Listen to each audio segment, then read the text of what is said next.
What do, everybody? It's your boy Jonny Bee. We on JBTV. We got an exclusive, man. We got a real life serious killer in the building. If you know, man, on that court from right out of Milwaukee, man, we got Flavian Davis in the building, man. What's going on with you, bro? What's going down, man? Appreciate y'all for having me. Yes, sir. Man, hey, before we get into your story real quick, we had Juneteenth yesterday. You know what I'm saying? Just how was your Juneteenth and how was everything for you yesterday? Oh, it was good, man. It was good. I went and did some reffing yesterday. I didn't get a chance to catch the Juneteenth parade and everything we got going on, but my daughter went. My brothers took her, so I went last year. It was cool, but I enjoyed it. I had a good one. Yeah, Milwaukee be lit. Yeah. That's one thing I'll say we known for, you know what I'm saying, is Juneteenth, the parade, the festival. So that's a big event. Just wanted to ask you about that. So getting into your story, you know what I'm saying, you from Milwaukee. Tell me a little bit about your upbringing, how it was growing up in Milwaukee for you. Man, it was good, man. I grew up on 58th and Capitol from the time I can remember till I was like 12. Then I moved to North Line. That's where I know B from. So I moved to North Line for about 5-6 years. And then right before I left, I ended off on 41st and Thurston. Mom's kept us all the way together. So I got 5 brothers. So you can imagine what that was like around the crib. Mm-hmm. Pops was kind of tough on his moms, carried it out, you know what I'm saying? So it was different growing up in that household, but all that contribute to what I am today, so. Most definitely. So out of the brothers, are you the youngest out the brothers? I'm the second youngest. Second youngest? Yeah. And all your brothers was hoopers?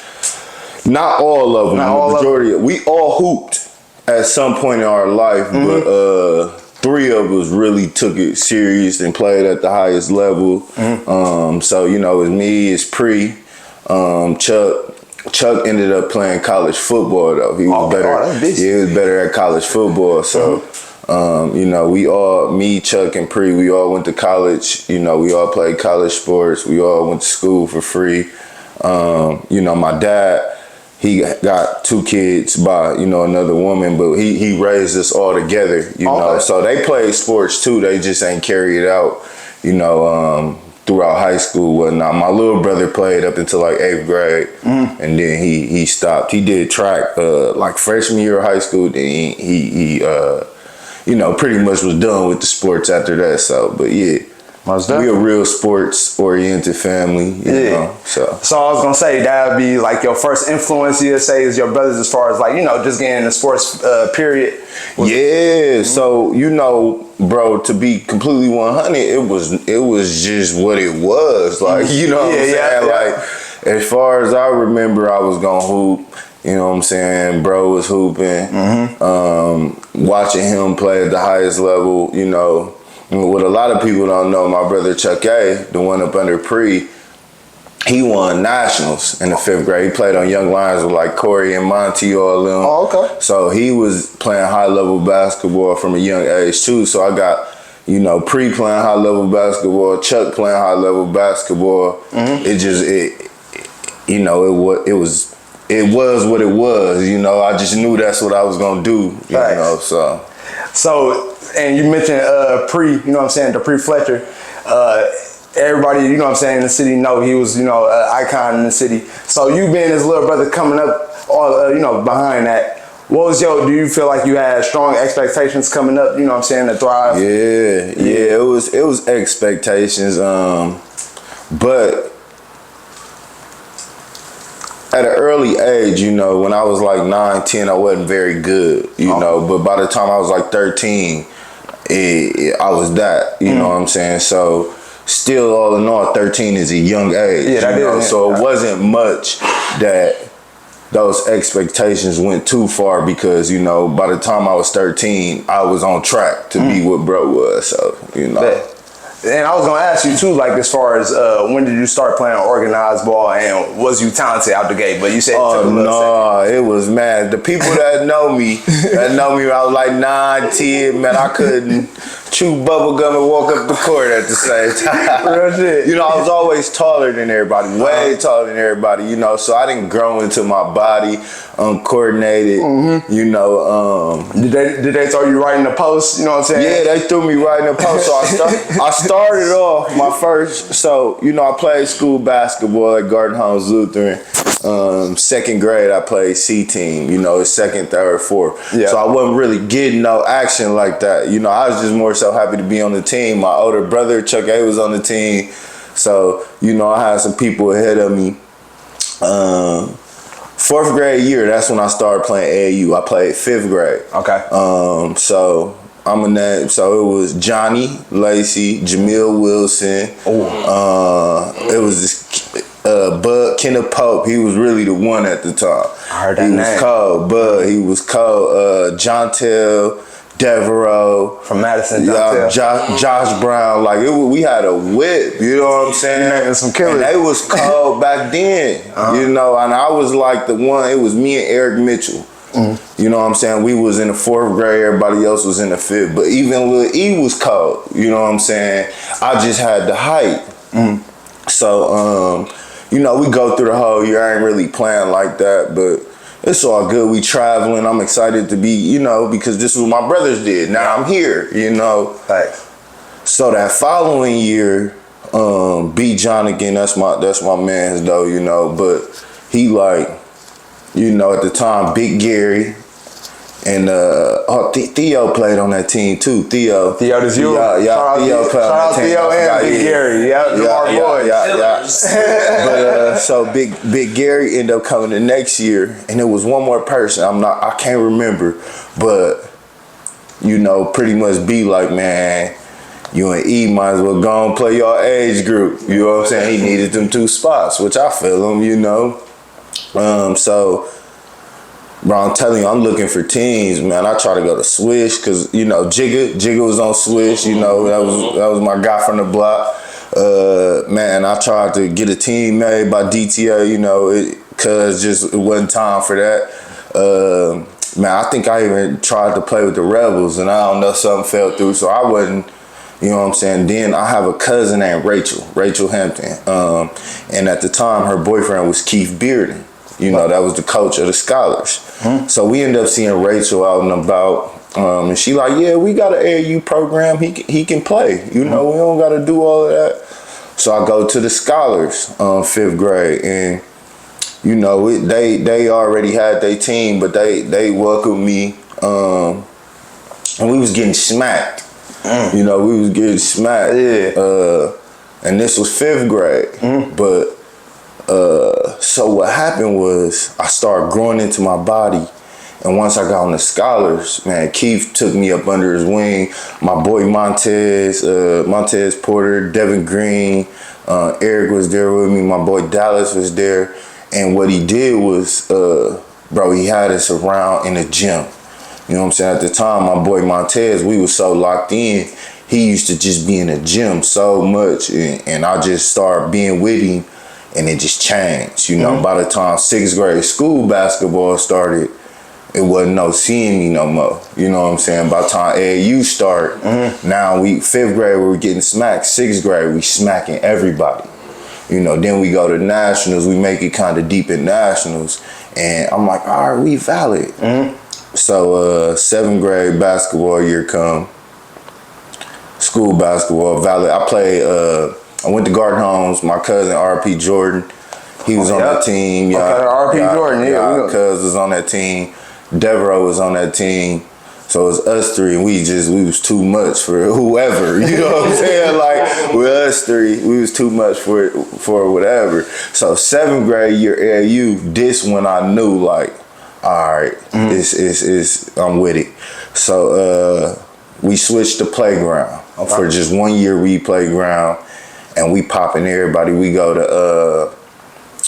to state, and in state we playing Racine Heat. It's cracking battle. Who are part of Racine Heat? It's a cat named, he stopped hooping like right after his name was Richard Butler. It was Karan Butler's nephew. Oh, okay. He was cold. Yeah. He I know it had to be something like he that. stopped hooping, and it was this cat named, what's his name? Drayon?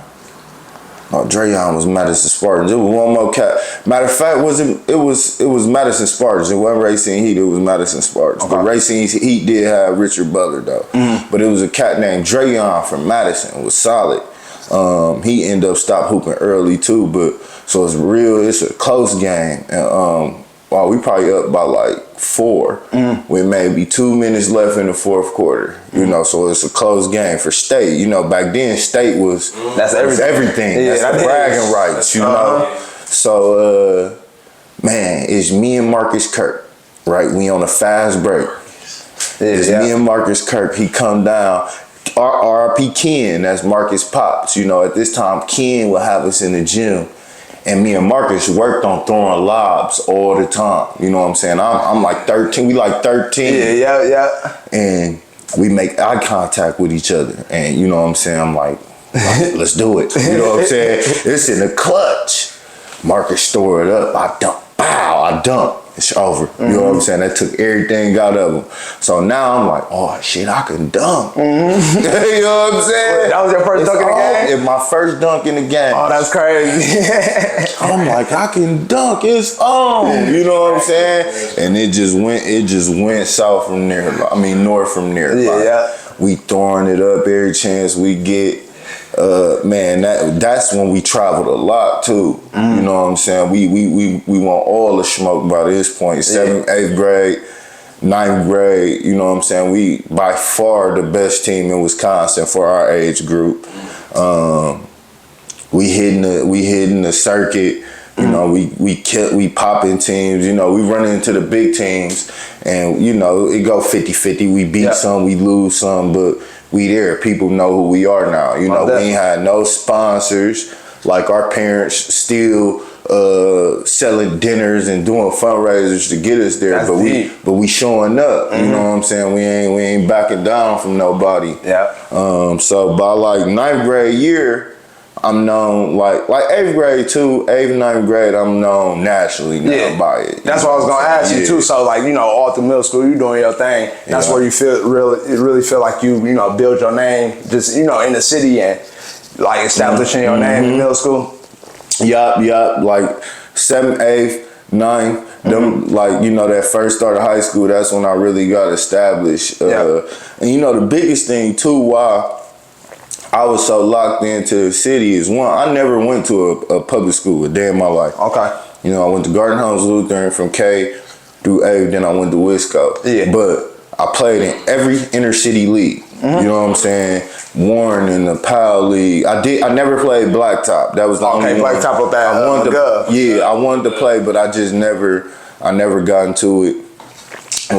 Tell me a little bit about those leagues, you know what I'm saying, for the people that's outside of Got you. I'm saying, Warren and stuff like that, because that's a whole different kind of circuit too, you know what I'm saying? So, I'm almost certain 90% of the kids, of the boys born in Milwaukee from like, when Warner started, I believe in the 80s sometime, or 90s, one of the two, you know what I'm saying, to like, now, I guarantee for at least 1 year they play Warner. Yes. You know, like Warner like that is you know, it ain't what it used to be. You know, I still mess around, it ain't what it used to be. But back when I was playing and when bro and them was playing, it was an event. You know what I'm saying? Like, even if you ain't hooping, you going up there, you know, the girls up there, you know, everything was going on up there. And if you on that first court or that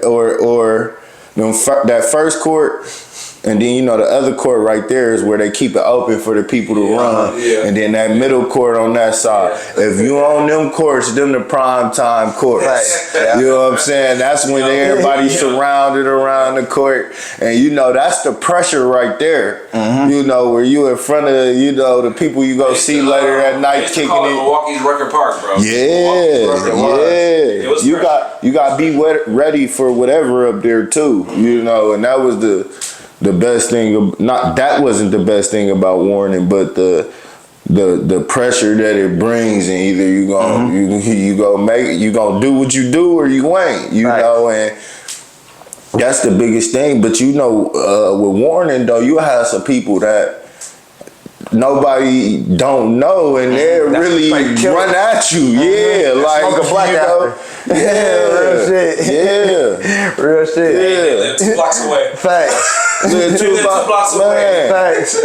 And a run at you. It's like, who is Buddy? Yeah. I don't even know. So do you think too, you know what I'm saying, you grew up like me, you grew up in that Warren era. Do you think social media now sort of take away from that era that we had back then? Just I know it's hooping outside, but like, you know what I'm saying, you feel like that era is gone now due to like, you know, social media, trainers, not knocking the trainers, but like it's a different kind of feel now. Like, I don't know if I would say social media, you know, diminished that a little bit. I don't know if social media is the cause, but it's diminished. Yeah, it's diminished. It's diminished. I don't know what it is. Personally, what I think it is kids is just too picky.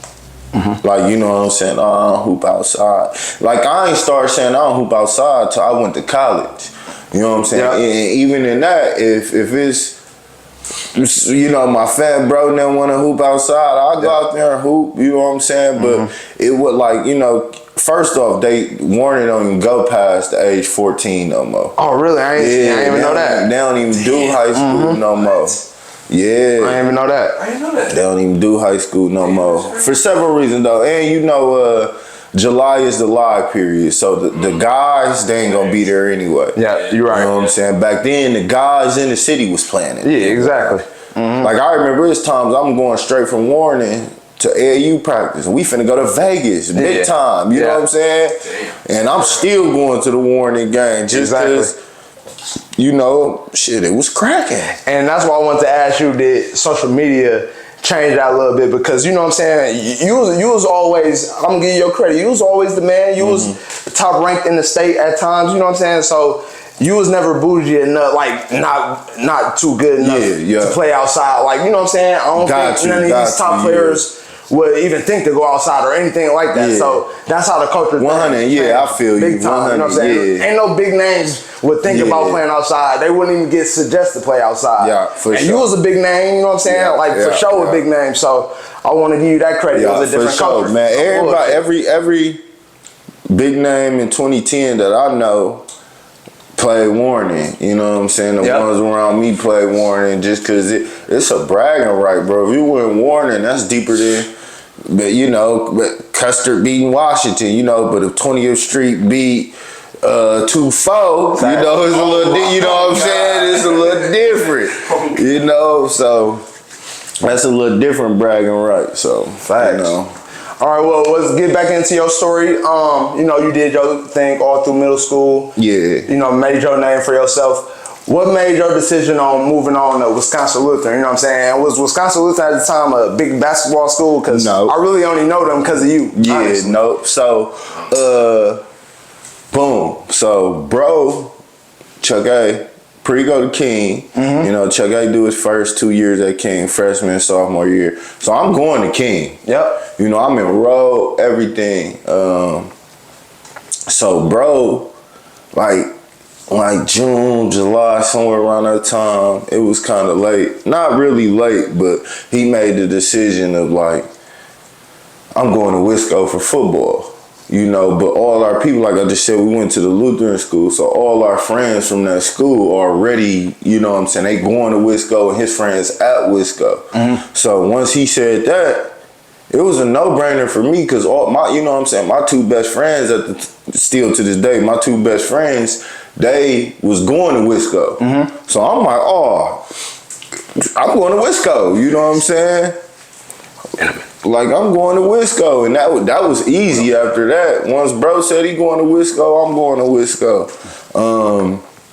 But it wasn't a basketball school. We had some cats there, you know what I'm saying? I don't know if y'all know Willie Howard. I don't. Yeah, Willie Howard, like 05 or 06, he a little older. He went to St. Marcus. Okay. You know, back then. Yeah. And he played VAR as a freshman. Okay. And he was like one of the first black kids to go there to, you know, play VAR out the gate. I believe he played VAR out the gate or something like that. You know what I'm saying? So it wasn't too many people was playing VAR out the gate at Wisco. Mm-hmm. So once I went, you know, I got there, it was all good. I played VAR out the gate. Yeah. I didn't start like the first 2 games. Then I ended up starting.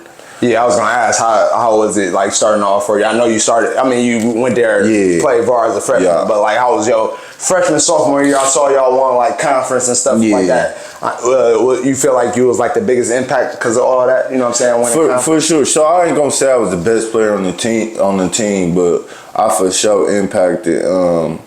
So like my freshman year, the first 2 games, like I feel like I should have started out the gate. Mm-hmm. I think coach was pretty much the reason why I didn't start. It's crazy. So it's the day before the game, first game. You know, he never said nothing about starters or whatnot.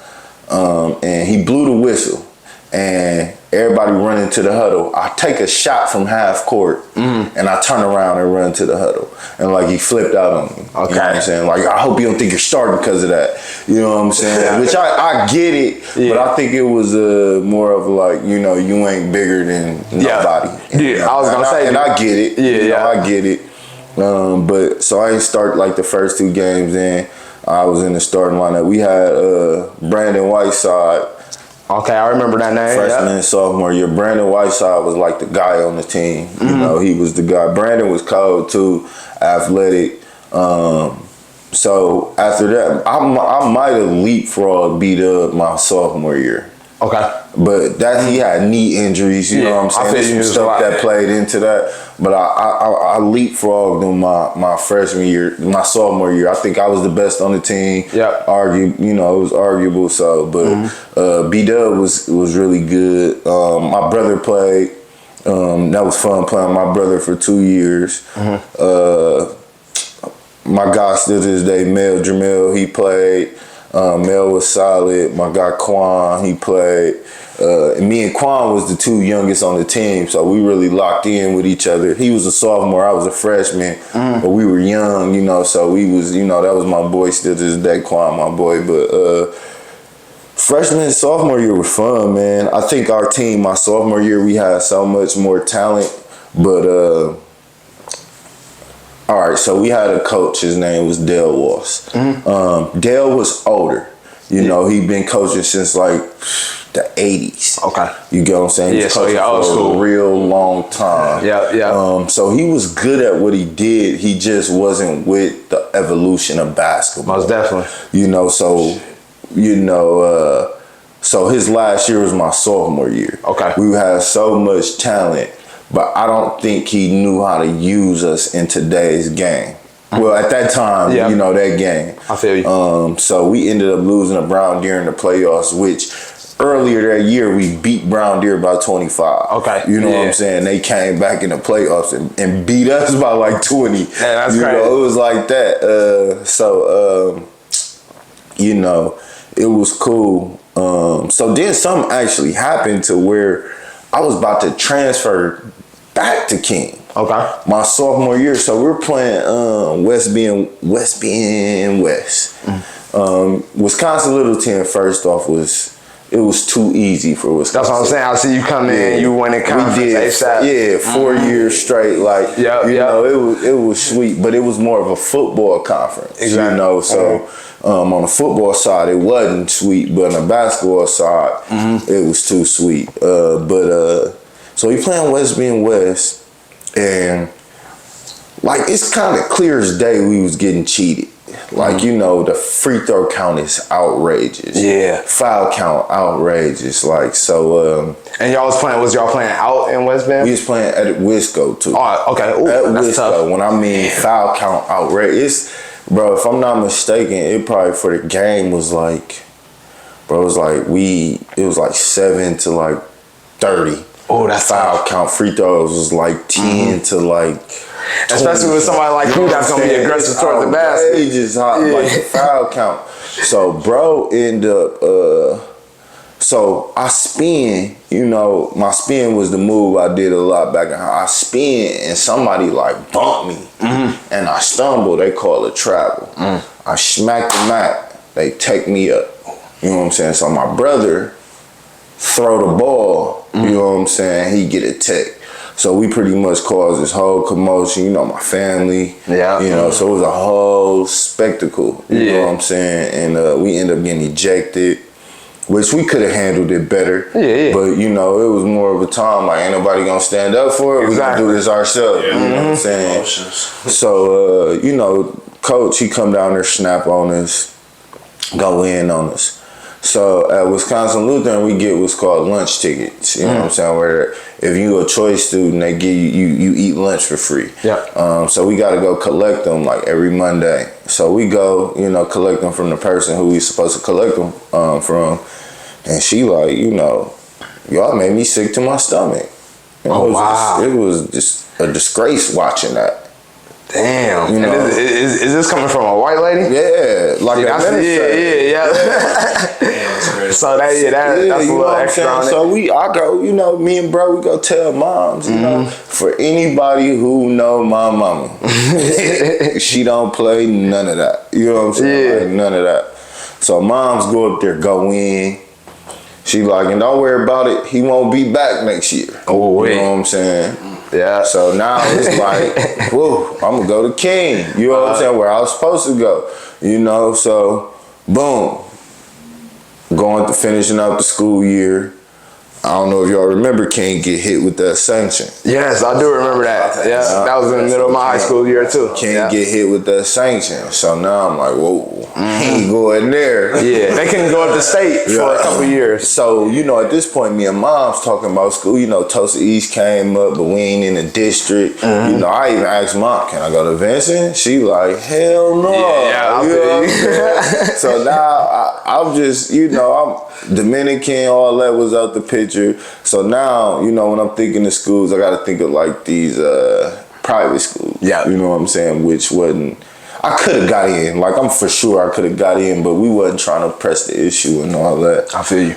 So my homeroom teacher, his name was Ryan Walls, and that's Dale Walls' son. Okay. He was my homeroom teacher. Cool, he worked me out a lot. That's my guy. We still got a bond to this day. So Ryan hollered at me. Ryan like, man, there's a really good chance I'll get the job. You know what I'm saying? We got a relationship. Just, if you can find the trust to rock it out with me, you know what I'm saying? We can rock it out. We probably can do good things here. So I'm like, fuck it. I mess with Ryan. That's my guy. Yeah. You know what I'm saying? Let's do it. You know what I'm saying? We just gonna rock out. So Ryan brought like a whole nother culture to Wisco basketball. It was completely night and day when he got the job. So my junior year, we come back, we working out in the off season 4 times a week, conditioning, weight room.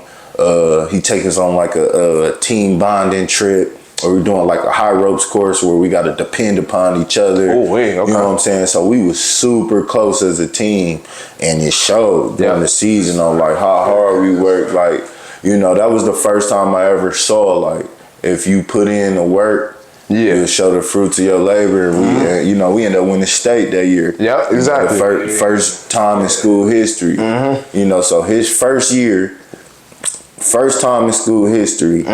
And I would say we had the right piece. Like everything just worked out perfect. Yeah. We had the right pieces, the right coach. We had the right mind frame. We had the right focus. Everything was what it was supposed to be. We had good lead. I wasn't even the leader. I wasn't the captain. Oh, okay. You know what I'm saying? Our captain PJ. PJ and my boy Andrew Rumler.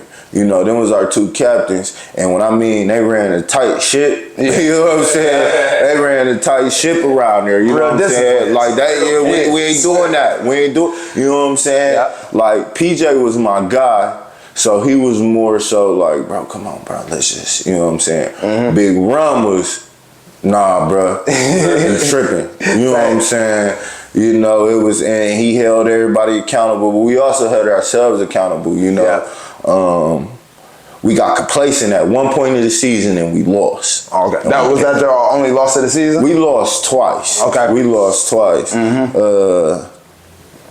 It's funny the second time we lost. I'm gonna tell y'all why we lost. So the first time we get complacent, we end up losing. We had two meetings. We have a players only meeting, and then we had one with our coaches. You know, where we talked about we knew we got complacent or whatnot, and then we ran off like another 10, and then we lost our very last conference game. Oh, wait. Okay. This is how we lost. Right? Me and some other teammates. I ain't gonna say no name. I mean, we grown, but I ain't gonna say no name. Yeah. You know, we just started smoking. Yeah, okay. You know what I'm saying? We really just started, so we test the waters. Yeah, you know what I'm saying? Let's get high before the game. Yeah. You know what I'm saying? I forget my shoes. On some trap shit. On some trap. So this is a real hot story. I forget my shoes, bro. And I don't know I forget them until we in a locker room getting dressed. Yeah. You know what I'm saying? So, coach. Oh, man. And you're not locked in, you know, and I really was. I was fried. You know, this is when you first start. It's different. We different when you first start smoking. Ain't nothing like it, actually. You know what I'm saying? Like it was different, bro. And we just, man, you know, we ended up losing by like 2. You know what I'm saying? But how did you perform that game? You remember? I probably had like 20, but it was a rough. Yeah. It was a rough. You know, yeah, my teammates knew. You know, what shoes? Yeah, what shoes? So I had the Emilio. Emilio was a freshman at the time. He played JV. Y'all, after the game, I had the hoop and Emilio shoes. I know Emilio remember that. Let me get them shoes. You gotta give them up. Yeah. And we went out there. We ended up losing. You know what I'm saying? The guys who our team knew. You know what I'm saying? This is a story nobody ever really knew. Yeah, our team knew that this happened. But after that, we was locked in, bro. On that state run, we was so locked in. Yeah, let's talk about the state run a little bit. Like, you know what I'm saying? How was that for you? Just, you know. So, I think that even though we did the stupidity with smoking y'all kids. we needed that. Yeah, that's especially for memory. Because what that did was, all right, we got to quit bullshitting, bro. You know what I'm saying? We done came too far. You know what I'm saying? Let's see how far we can go. So that locked us all the way in. We get a first round bye. We end up playing Thomas More in the second round. Pop Thomas More. Yeah. So then we play Milwaukee Lutheran. Chim, he had broke his hand the game before. So remember, I don't know if y'all remember Danny. Danny scored 50 on Milwaukee Lutheran. From North Riverside, Danny, of course. Yeah, shout out Danny. Little Danny. Danny scored a real 50. killer. Yeah, Danny, that's my boy. Danny scored 50 on Milwaukee Lutheran, but they lost. So we was playing the winner of that game. You know what I'm saying? I don't know if it was that game or the previous game. Chim broke his hand. From Milwaukee Lutheran. Yeah, he ended up breaking his hand, so he was out. So we thinking it's gonna be sweet, man. They give us everything we can handle. You know what I'm saying? That's taking us to overtime, but we end up winning. So now we play Whitefish Bay. This was the preseason who they thought was gonna be the D2 champions. That's what Jimmy Sherburne. Yeah, shout out Jimmy Sherburne. That's my boy. Oh, okay, Jimmy cool. Charlie Markson, Kevin James. That's the squad. Johnny Johnson. Shout out all them. Johnny my boy though. Johnny my boy. Johnny was probably the most talented. Johnny linked up. We was on the same. We had that All-Star game, the WBCA All-Star game, Division II with me and Johnny. He was on teams, and that's when I met him. Man. He was cool. Yeah. Shout out Johnny. Man, that's my boy. Shout out to Johnny. But so we play Whitefish Bay. You know, and we super prepared for this game. Shout out my boy Gavin. My boy Gavin. He really. He did his work on Jimmy. Oh, okay, that's real. The score of the game was 34-32. Oh, real great game. You know what I'm saying? Jimmy probably had 12, 14, give or take 4 points each way, you know what I'm saying? Most definitely. But he ain't do his Jimmy, Jimmy. Trust me, I know. You know what I'm saying? Jimmy ain't do his normal, you know what I'm saying? But my boy G-Rock, that's because we game plan good, we end up beating him. That's real shit. You know what I'm saying? So once we beat them, we like, let's win it. Yeah. We can win this, you know what I'm saying? So then, I don't know how deep y'all know the Wisco and Milwaukee rivalry. A little bit. I really started paying attention to Wisco with you. So it like started like around our year. So once they joined the conferences together, that's when it really took off. But so we beat Milwaukee. Wisco and Milwaukee always play each other to go upstate. Okay. You know what I'm saying? This is the first year I think they put Milwaukee on the other side so that Wisco and Milwaukee can meet. Like they did this year. But we end up playing Milwaukee. This another funny story. You know what I'm saying? I know the game finna be on TV, all that, so I gotta go get crispy. I gotta go get crispy. So I'm at the barbershop. Shout out to my boy Tay. You know what I'm saying?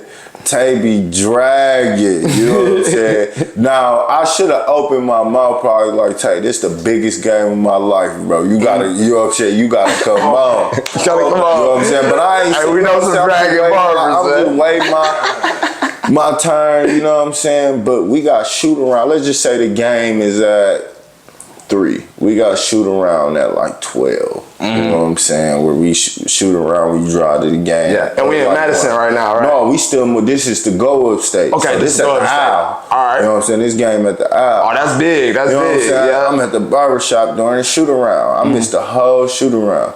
They blowing me up. Damn. You know what I'm saying? This the biggest game of my life. You know what I'm saying? So then our second best player of the year, his name was Saquon Holmes. You know what I'm saying? Cole. He ain't there either. What's going on with him? So he had it's a long story. Now he wouldn't get there, bro. That's crazy. So the biggest game of your life, y'all late. You know what I'm saying? So PJ, Grump, they on our ass, bro. Like y'all bullshitting, bro. This the biggest game of our fucking life, and y'all finna fuck it off, cause you know what I'm saying. XYZ will ever require. I don't want to put his business out there what he had going on, but you know what I'm saying. I'm trying to get fresh. Facts. So no, I didn't miss the whole. I made it to like the last 15 minutes. This the game plan we show. That shit is serious, bro. Serious. Like I'd be pissed if I'm a coach and my 2 best players. So the clock was on and you wasn't even there yet. Yeah, bro. No, we still at Wisco. Oh, okay. So we was gonna do the walkthrough at Wisco, load up in the vans, and then drive there as a team. Okay. You know what I'm saying? So what ended up happening was I made it to like the last 15 minutes. Okay. Coach pulled me to a side. You know what I'm saying? And Coach don't cuss. You know what I'm saying? He don't cuss, but he. You know what I'm saying? He mad. I'm feeling. You know what I'm saying? And I get there, I'm like, where Quan at? At this point, I still didn't know Quan wasn't there until I got there. Yeah. So I'm like, Quan ain't here either. Like, you know what I'm saying? So, boom. We get on the vans. Our assistant coach had to take his personal car to go pick Quan up on the way. Yeah. You know what I'm saying? Once again, the biggest game of our life to go upstate. You know what I'm saying? So, we get there, we lock in, whatever. We down 9 with like 2.5 minutes to go. So we like, man, we done fucked it off. Yeah. That's tough too. My boy Tim Road Truck, you know what I'm saying? Tim hit 2 back-to-back threes. 2 back-to-back, so we come out, he hit a 3, we get a stop, he hit another one. Yeah. So now it's a game, you know what I'm saying? Let's get it now. That's big, no shot clock, all that, so you gotta let's get it now. You know what I'm saying? We end up winning by like 6. That's crazy. That's crazy. Because our D, we was good on D. Like our D was just vicious, you know what I'm saying? So boom, this the first time in school history. Football, they done won state plenty times. You know what I'm saying? But basketball never did it. So, like, that week of school was different. I bet. We didn't do shit. Like, the whole week, we didn't do shit. So, if anybody ever had, like, the state experience, it's different, bro. It's super different because you go up there on, like, Wednesday, everybody get a practice on the floor. You know what I'm saying? So, our day to practice was, like, the Wednesday. So we leave. We didn't stay that Wednesday. We left school early, went up there, came back, and we came back. You know, it was like a big little celebration for us. Yeah, that's big. You know, we ain't really getting no homework for the week, none of that. You know, and about the Lutheran school system is it's super supportive of like the high school. Yeah. So like the Garden Home, St. Margaret's, Atonement, like them like the inner city black kids that go, you know what I'm saying? So all of them going to the games, you know, they going to the up to state. Because when I went to Garden Homes, when the football went upstate, you know, we pretty much took a field trip to the game. Oh, okay. You know so do y'all go like does it transfer over to like Wisconsin Luther? Yeah, like so you know what if you graduate from the Lutheran school, you get an automatic seat into Wisco. Yeah, that's how like Mesmer was. Yeah, we got some other schools. You get an automatic seat into Wisco, and I think maybe like Milwaukee Luther. No, Milwaukee Luther was the Missouri Synod at the time. It was like a difference, but yeah, you for sure was getting into Wisco. So boom, it's the game day. You know what I'm saying? It's different. You know, I never really get nervous before a game. It was like 2 games I was ever nervous in. And this was the first one. You know, that first up there, I was a little nervous because it's different. You know what I'm saying? When you're in practice, you're excited. It's completely empty. It ain't, you know what I'm saying? It's just, you're excited. Like, damn, I'm playing here one day. And get to play at Madison, that's big. So when you come out for warm-ups, it's different. When you get the crowd, the lights, the jumbotron, like it's different. You know what I'm saying? Then they do the introduction, all that, like it give you chills. And you just be nervous. But you know, most hoopers, when you go up the court one time, you good after that. You know, so we locked in right away. We got them out the way.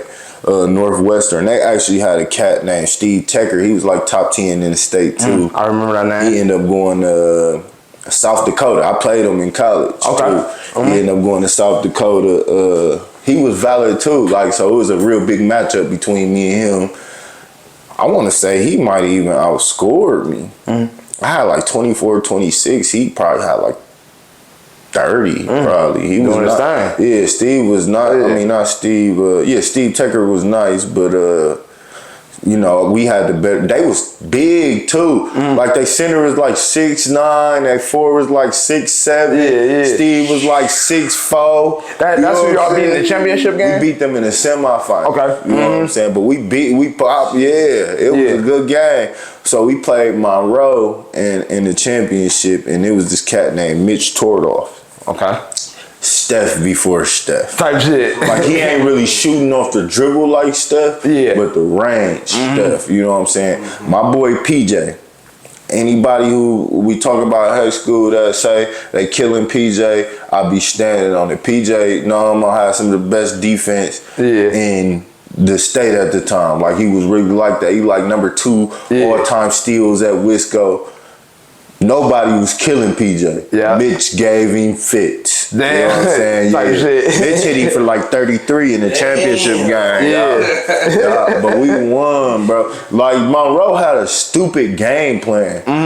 So it was this 5'9" dude. He was real gritty and scrappy. You know what I'm saying? He was like full court type, super gritty and scrappy, diving on the ground. You know what I'm saying? Like ain't bagging down. You know them type of players. They put him on me. So this is what you gotta deal with all night. I'm finna abuse him. What you think this is? Once we seen that, man, he called timeout ASAP. Timeout. Straight. This is what we gonna do, man. You do man, I read off like 8 straight. Man, y'all gotta readdress this, bro. He too lit. I don't care how scrappy you is, bro. 5'9".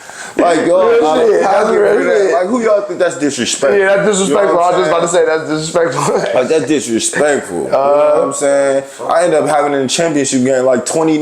You know what I'm saying? And we ended up getting it done, bro. It was a beautiful experience. So, how is that feeling? Dropping 29 championship game, but just being state champion. You know what I'm saying? Number 1 in the state. Like, how's your feeling that, 16, 17? How's you feeling? You know what I'm saying? Honestly, bro, I'm thinking about the fam. Yeah, bro, I got me one too. You know what I'm saying? Because look, hey, what people don't know, bro done hit, you know what I'm saying? He got 2 of them at King. Yeah, he did. My brother Chuck A, he won state in football. You know what I'm saying? So I gotta get me one. That's you know big. what I'm saying? Like that was the norm around the crib. Like I ain't trying to boost or brag, none of that. Yeah. That was just the norm around the crib. Is bro, we win championships. Facts. Like all the other stuff is cool. You know what I'm saying? But moms, pop, they made it clear. Like you know what I'm saying? That participate. I remember I was 10. My boy Jay, this is my boy still to this day. He went to Atonement. I was on C team. Them niggas used to pop us. Yeah. But I mean pop us, you know, I couldn't run up and down, and they was fast. Yeah. They can make, you know, when you young, if you fast and can make layups, you gonna beat anybody. Yeah. You know what I'm saying? And they had like 3 or 4 of them that was fast and can make layups. So they was popping us. I remember I cried after the game. Bro, moms jacked me up like crying like no little bitch. You know what I'm saying? That's real. That's like, real. Mom, you know what I'm saying? I ain't never cried their game after that. That's you know real what I'm saying? So like moms ain't. So moms are still that toughness. You know what I'm saying? Yeah, bro. Like pops really had the toughness in us. You know what I'm saying? But things happen where moms had to carry it out. But pops laid the foundation and moms carried it out. But you know, with pops too, you always want to be on like your best, your tough, so you can sort of, you know what I'm saying? Yeah, but I feel you when it comes to moms like, too. That's a different kind of tough. We chop it up with pops, and you know, pops had us on some shit around the crib that it is what it is. I ain't gonna go into that, but when we talk to him now to this day, he be like, I ain't have a dad. I had 6 boys. I was trying to raise warriors. Yeah. You know what I'm saying? So you can only imagine how the crib went. You know what I'm saying? With 6 boys, and you want, you know what I'm saying? This is what you think your boy's supposed to do and be like. You know what I'm saying? So, but too, that's an amazing family though. I could just think about like them backyard wars y'all was having type shit. You know what I'm saying? And for all y'all to grow up to really be champions, so they did something right. You know what I'm saying? That real competitiveness. I watched, like I said, I watched one Jigga had where Jigga was talking about what's on the block, how we grew up. Yeah, we grew up like that though. Like it probably was 6 or 7 different courts on the block where you know what I'm saying. We putting 2 courts in front in the street running fools. You know what I'm saying. We would run a fool during the day, go in the alley, hoop on somebody else's court for a couple hours, walk down, across the street, hoop on Jigga court for, you know what I'm saying. We really just hoop. Yeah. You know what I'm saying. Hooping was an all day thing. You know what I'm saying. I don't know about the kids now, but like really, hooping was an all day thing. No bullshit. Facts. How do you feel too? Like I see your nephews doing their thing at Cameron. I went to a couple games. Raymond, he do assistant coaching. Your brother, head coach there. How you know what I'm saying, feel about them doing their things? Well, nephews, like I said, bro, we all was really, bro set the standard. You know what I'm saying? Shout out Pre. He set the standard. Whether he intentionally tried to do it or not, you know what I'm saying? He set the standard on us, like, and how the level of what we gonna do competitively with sports. So nephews was born into that shit. You know what I'm saying? Like when I was at Wisco, like when we won state and shit like that, nephews was there. They was just like 2 and 3. You know what I'm saying? They was just kids. So, that's all they know. You know what I'm saying? The basketball. Like nephews, I remember at the games, they used to want to go in the locker room with me and just see all of that carries over. You know what I'm saying? I'm in high school taking them in the locker room. You know what I'm saying? At Wisco, how it was is everybody is assigned to a cheerleader. Yeah. And that cheerleader bake you like cookies or brownies or something every game. It's just what it was. Oh, that's and it wasn't nothing extra than that's what's up. You know what I'm saying? But every single player had a cheerleader that like they decorated your locker and gave you baking goods and stuff like that. That was just the culture of Wisco. But nephew and them go eat the brownies and the cookie, my cheerleader, hey, what does your nephew want today? And, you know, he want cookies, bro. You know, and they going down there eat them. So like, you know, Pops was at Whitewater. They dad was at Whitewater during the time. So they just seeing all this basketball. That shit, they just think that's what they supposed to do. You know what I'm saying? Yeah. And it all panned out. And I know what it's like playing with my brother. Yeah. So, you know, they cherish that moments, you know, and they playing for their dad. So, you know, it was crazy because me and my brother, no lie, you know, no lie. Me and my brother did something in the game that we practiced when we was kids. Like we had a play called Cobras. Like I don't know, you know, me and my brother would be in the driveway. Like, all right, this play called Cobras. What we doing? It was just a basic like pick and roll, and he throw it off the backboard to me. Yeah, and we doing it. We like bro. We like this like 7-foot court. So just imagine how young we are, bro. In the game at Wisco, he threw it off backboard to me. You know what I'm saying? And it was like, remember Preps Plus? Yeah, I remember. That was everything. Yeah. It was no Preps Plus. I know you had a lot of those like coming to your school because Preps Plus, like you plan a week ahead. Yeah. They come your school a big show out. So hell yeah. Man. This another time where I knew it was serious. So when we started practicing, man, when I mean all the Big East coaches and Big Ten coaches coming to Wisco, you know, either they're going to play Wisconsin or Marquette. They come into our practice, you know what I'm saying? Once I start seeing them letters and them coaches, like the letters is one thing, but when they come holler at you in person, that's a whole nother, you know what I'm saying? That's a whole nother level of we want you type. And you know, anybody that was at Wisco with me my freshman year, sophomore year, they'll tell you them coaches was in and out. I'm talking all the big names, all of that. So, shit, bro went through them steps, you know what I'm saying? I remember, bro, I used to be in his room, you know what I'm saying? I'm putting his jerseys on, his King jersey. I'm going downstairs. I'm seeing the letters of the big schools. I'm watching on ESPN. Yeah. You know what I'm saying? So I'm like, hey, pre the reason a lot of people want to go to King, man. It was a long list. Yeah. I ain't gonna lie. So, and for you to see that firsthand and stuff like that, that's real classic shit. Yeah, for real. Bro really, bro really the one, bro. He the one. And like it ain't like my grandma played basketball, but my auntie, but they wasn't like big high level athletes. You know what I'm saying? So my grandma, my dad, mom, and my dad's sister, they kind of got my brother into the whole sports thing. You know, moms ain't play sports like that. Yeah. But mom's, you know, by the time she had 4 kids, she was in it. She knew basketball. She knew what it was about. She knew what it took. She knew the right people. You know what I'm saying? So she dove real deep into it because she know like where this could take us. And you know, my mama ain't never paid a penny for college. You know what I'm saying? Real shit. And that's what it's about at the end of the day. So are you you know, going through Wisconsin Lutheran your senior year too, you know, y'all successful. Y'all ain't winning state, but y'all had a successful year. So your senior year, what's the recruiting process like for you? You know what I'm saying? Tell me about it. So I really gotta backtrack it to really show you just how everything went. Go ahead. So my freshman year, bro, I'm like highly recruited, bro. I'm talking like every school popping in and out. So who set the tone with the first offer was Marquette. Tom Crean offered me early, like late my freshman year. And once he did that, that summer I got offered by Baylor. Me and Jerron Mayman. Oh, okay, that's my boy. I just seen Jerron like 2 days ago. That's my boy. Jerron. Yeah, shout out Jerron. That's my boy. Me and Jerron, what happened was we went to Baylor Elite Camp. You know what I'm saying? Me, Jerron, Big Tweez, Big Trail, Popcorn, and it was one more person, but I can't remember who the other person was. But it was like 5 of us. And it was really for me and Jerron, but you know, the other people just, you know, they were solid too.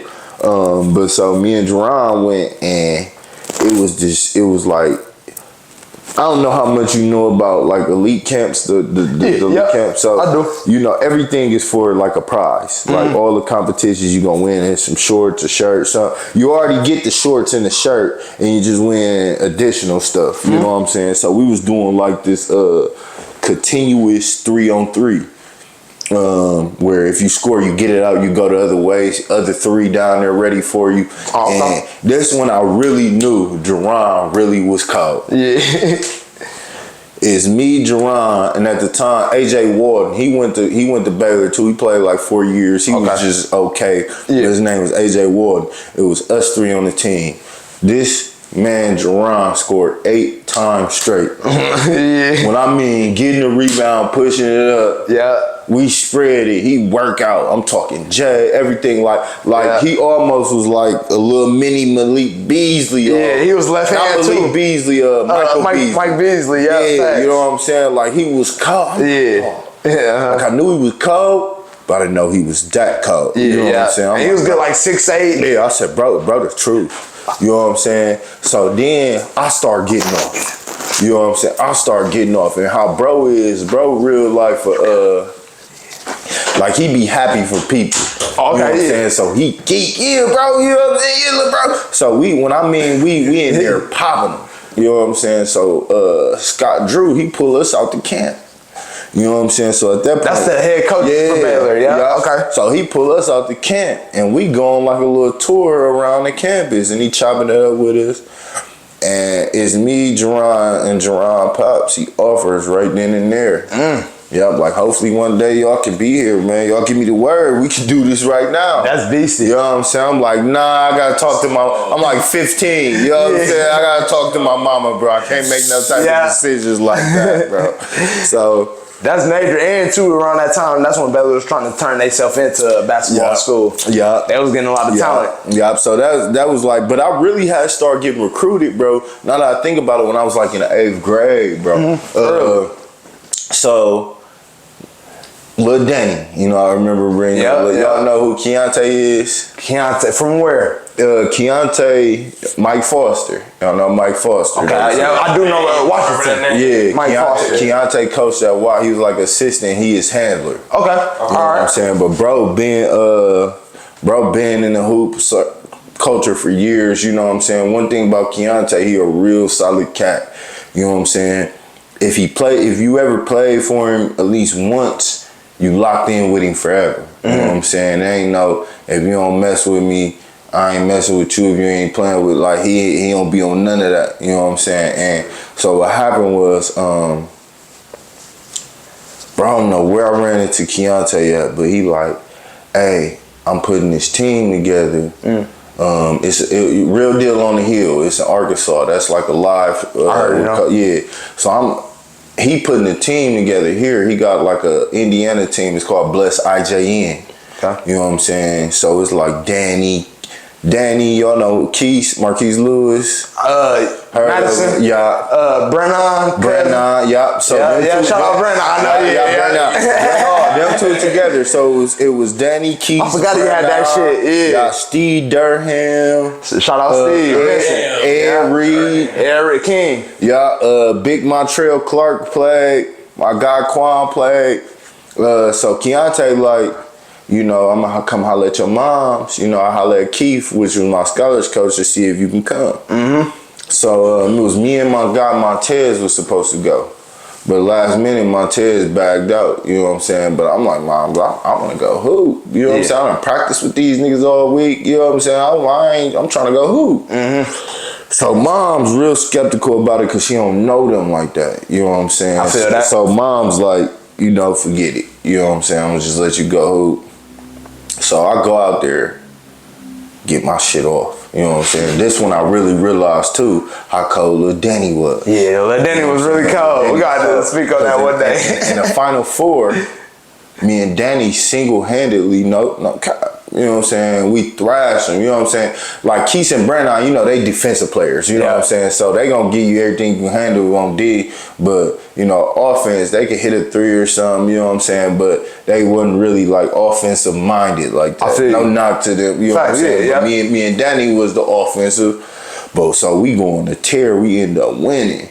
You know what I'm saying? So now this get like, you know, you gotta give respect to niggas. You know, niggas ain't just finna come in, especially them, you know what I'm saying? You ain't finna just come in and think. So at that point, I got that respect. Yeah. You know what I'm saying? So now we gone, we end up winning the championship, but Real Deal on the Hill, you know, that's a big tournament. Big, that is. You know what I'm saying? And I'm about to go back home and go finish middle school. You know what I'm saying? See, that's serious. Like, that's the thing. Yeah, you playing up. Yeah, I'm going back to middle school when I get home. You know what I'm saying? So, I guess coaches start reaching out to Keontae. You know what I'm saying? But I don't play for Keontae. Oh, you know what I'm saying? So he bringing it around and all of that. He telling me. So the following week, the Indiana team, they like, all right, what we gonna do this week for this Pittsburgh tournament?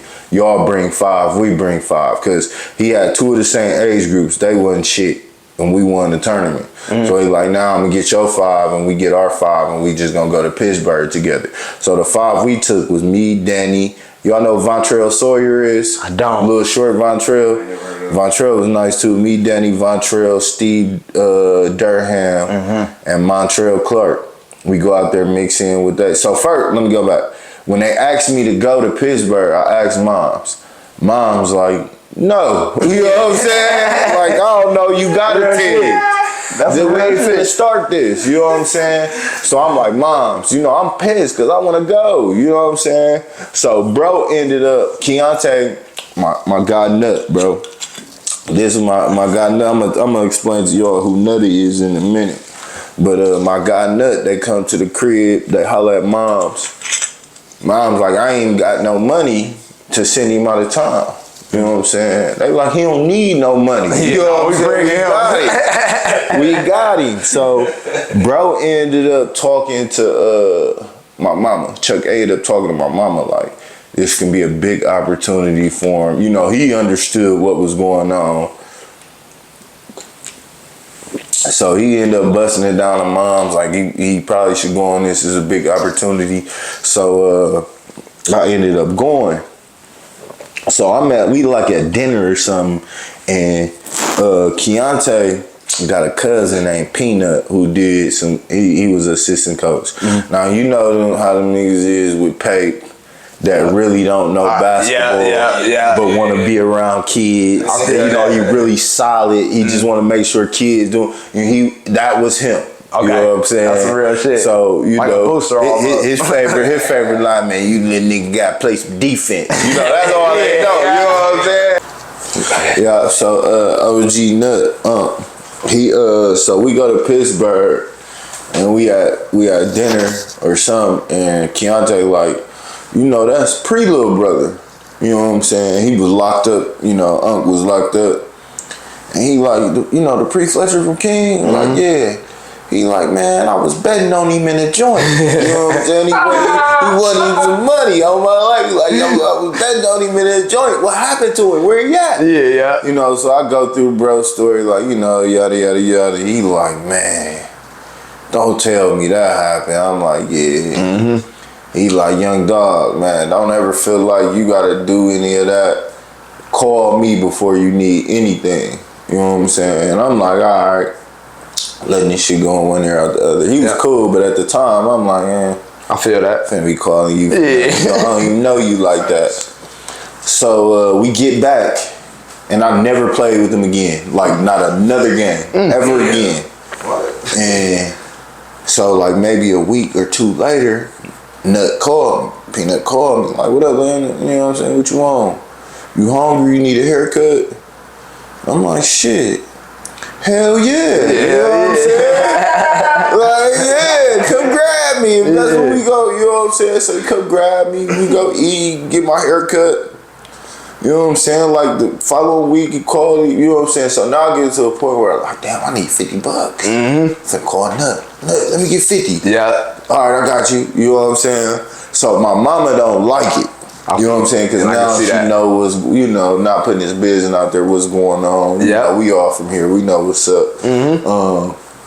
So my phone ended up getting cut off for like 2 weeks. Mom, you know, hard time. You know how this shit is. Fact. Moms couldn't pay it. So Nut couldn't get in contact with me.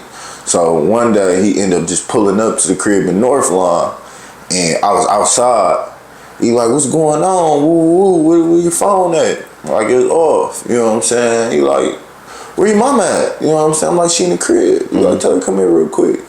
Go get moms. He cashed moms out for the phone bill, you know, for me and all my brothers. Yeah, facts. So at that point, you know what I'm saying? That's real. Good gracious with mom. Not saying that mom, you know what I'm saying? Yeah, but that's just good looking. That's some real shit. You know, I ain't gonna lie. So mom's inviting him over for dinner the next day. Like, you know what I'm saying? Come get some lasagna. Man, that's some real shit. You know what I'm saying? So mom's cooked the lasagna. He smashed it. The next day he called mom's back like, I pay you to make like 2 pans of lasagna. So mom's like, no, you don't gotta pay me, just go get the stuff and I'll make it for you. And then after that, it was all she wrote. You know what I'm saying? Once mom's really accepted him, you know what I'm saying? It's time, I'm caught. Hey nut, you know what I'm saying? It's to, hey, I just gave your ass $100, you know what I'm saying? But he looked out for me like to the point where I ain't never even think about doing no crazy shit, cause he was gonna look out for me. Like I said, I never played another game with him again.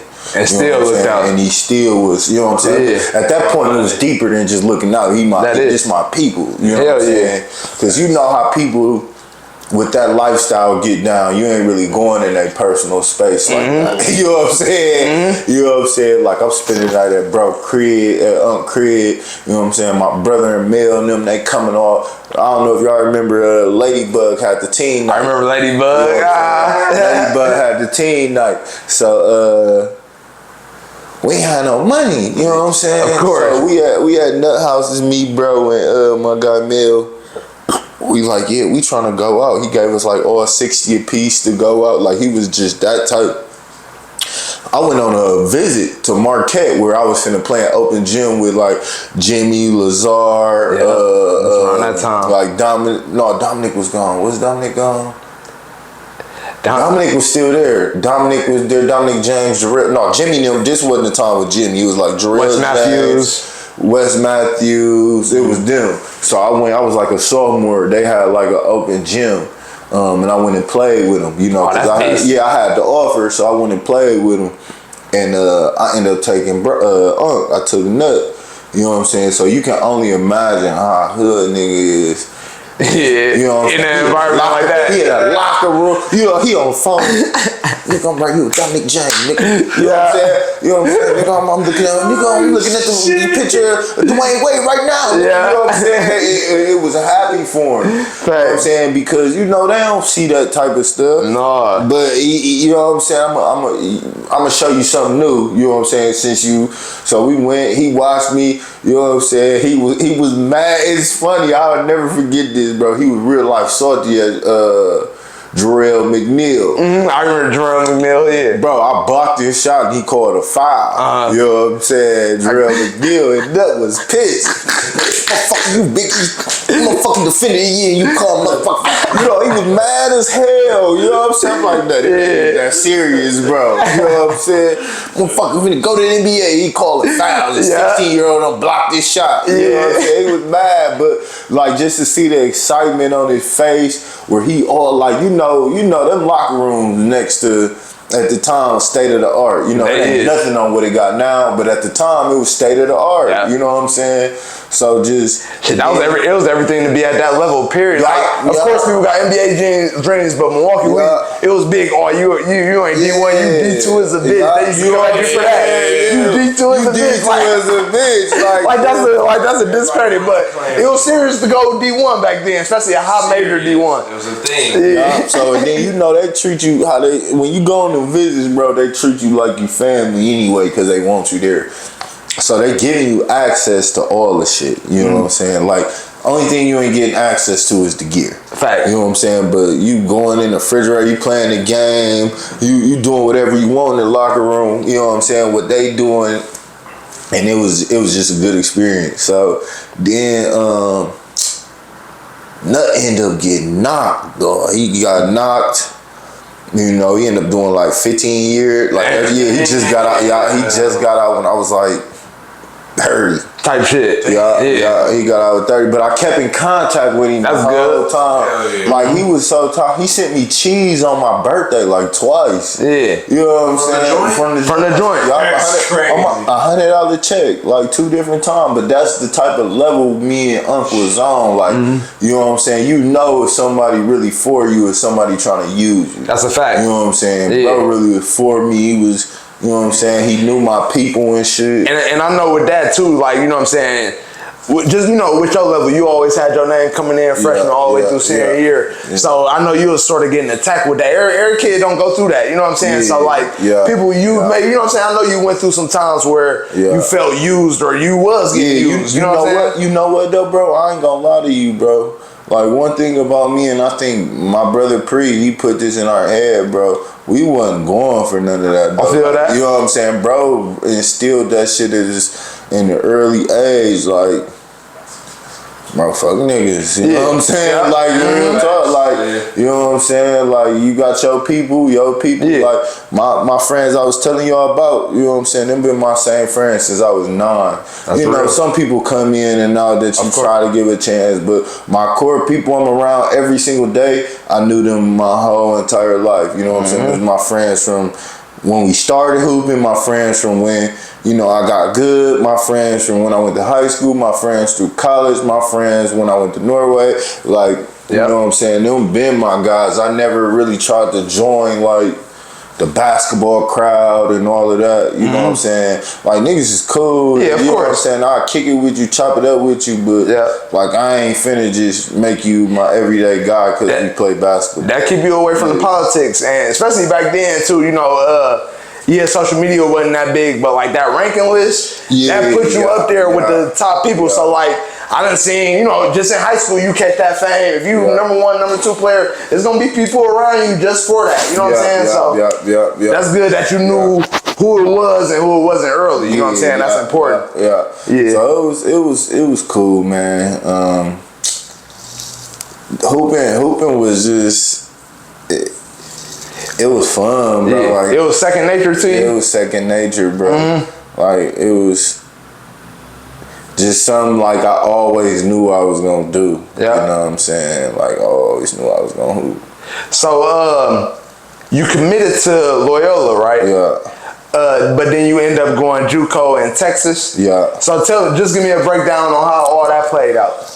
So y'all know back then it was the clearinghouse. So at Wisco, which this is the knock that people give on Wisco right here. I got a D. I didn't even, like, that's a fail, but I got a D in a quarter of American literature. You know what I'm saying? I end up getting a C the next quarter, and it averages out to like a D. Yeah. So, you know, that ultimately made me fail the semester. Oh, wow. Okay. So, although without that semester of English, I still had all my credits to graduate. They make it harder for you to get through the clearinghouse than to graduate. You know what I'm saying? All in all, people feel like Wisconsin Lutheran don't do enough for their inner city kids to get them to where they need to be. You know what I'm saying? There's no, I go to Hamilton, King, any of those schools, I'm qualifying. Yeah. It's just what it was. You know what I'm saying? They gonna push their students through. Now, I ain't even saying give you the grades, but they gonna give you the resources and stuff that you need. You know, Wisco wasn't so much more like that.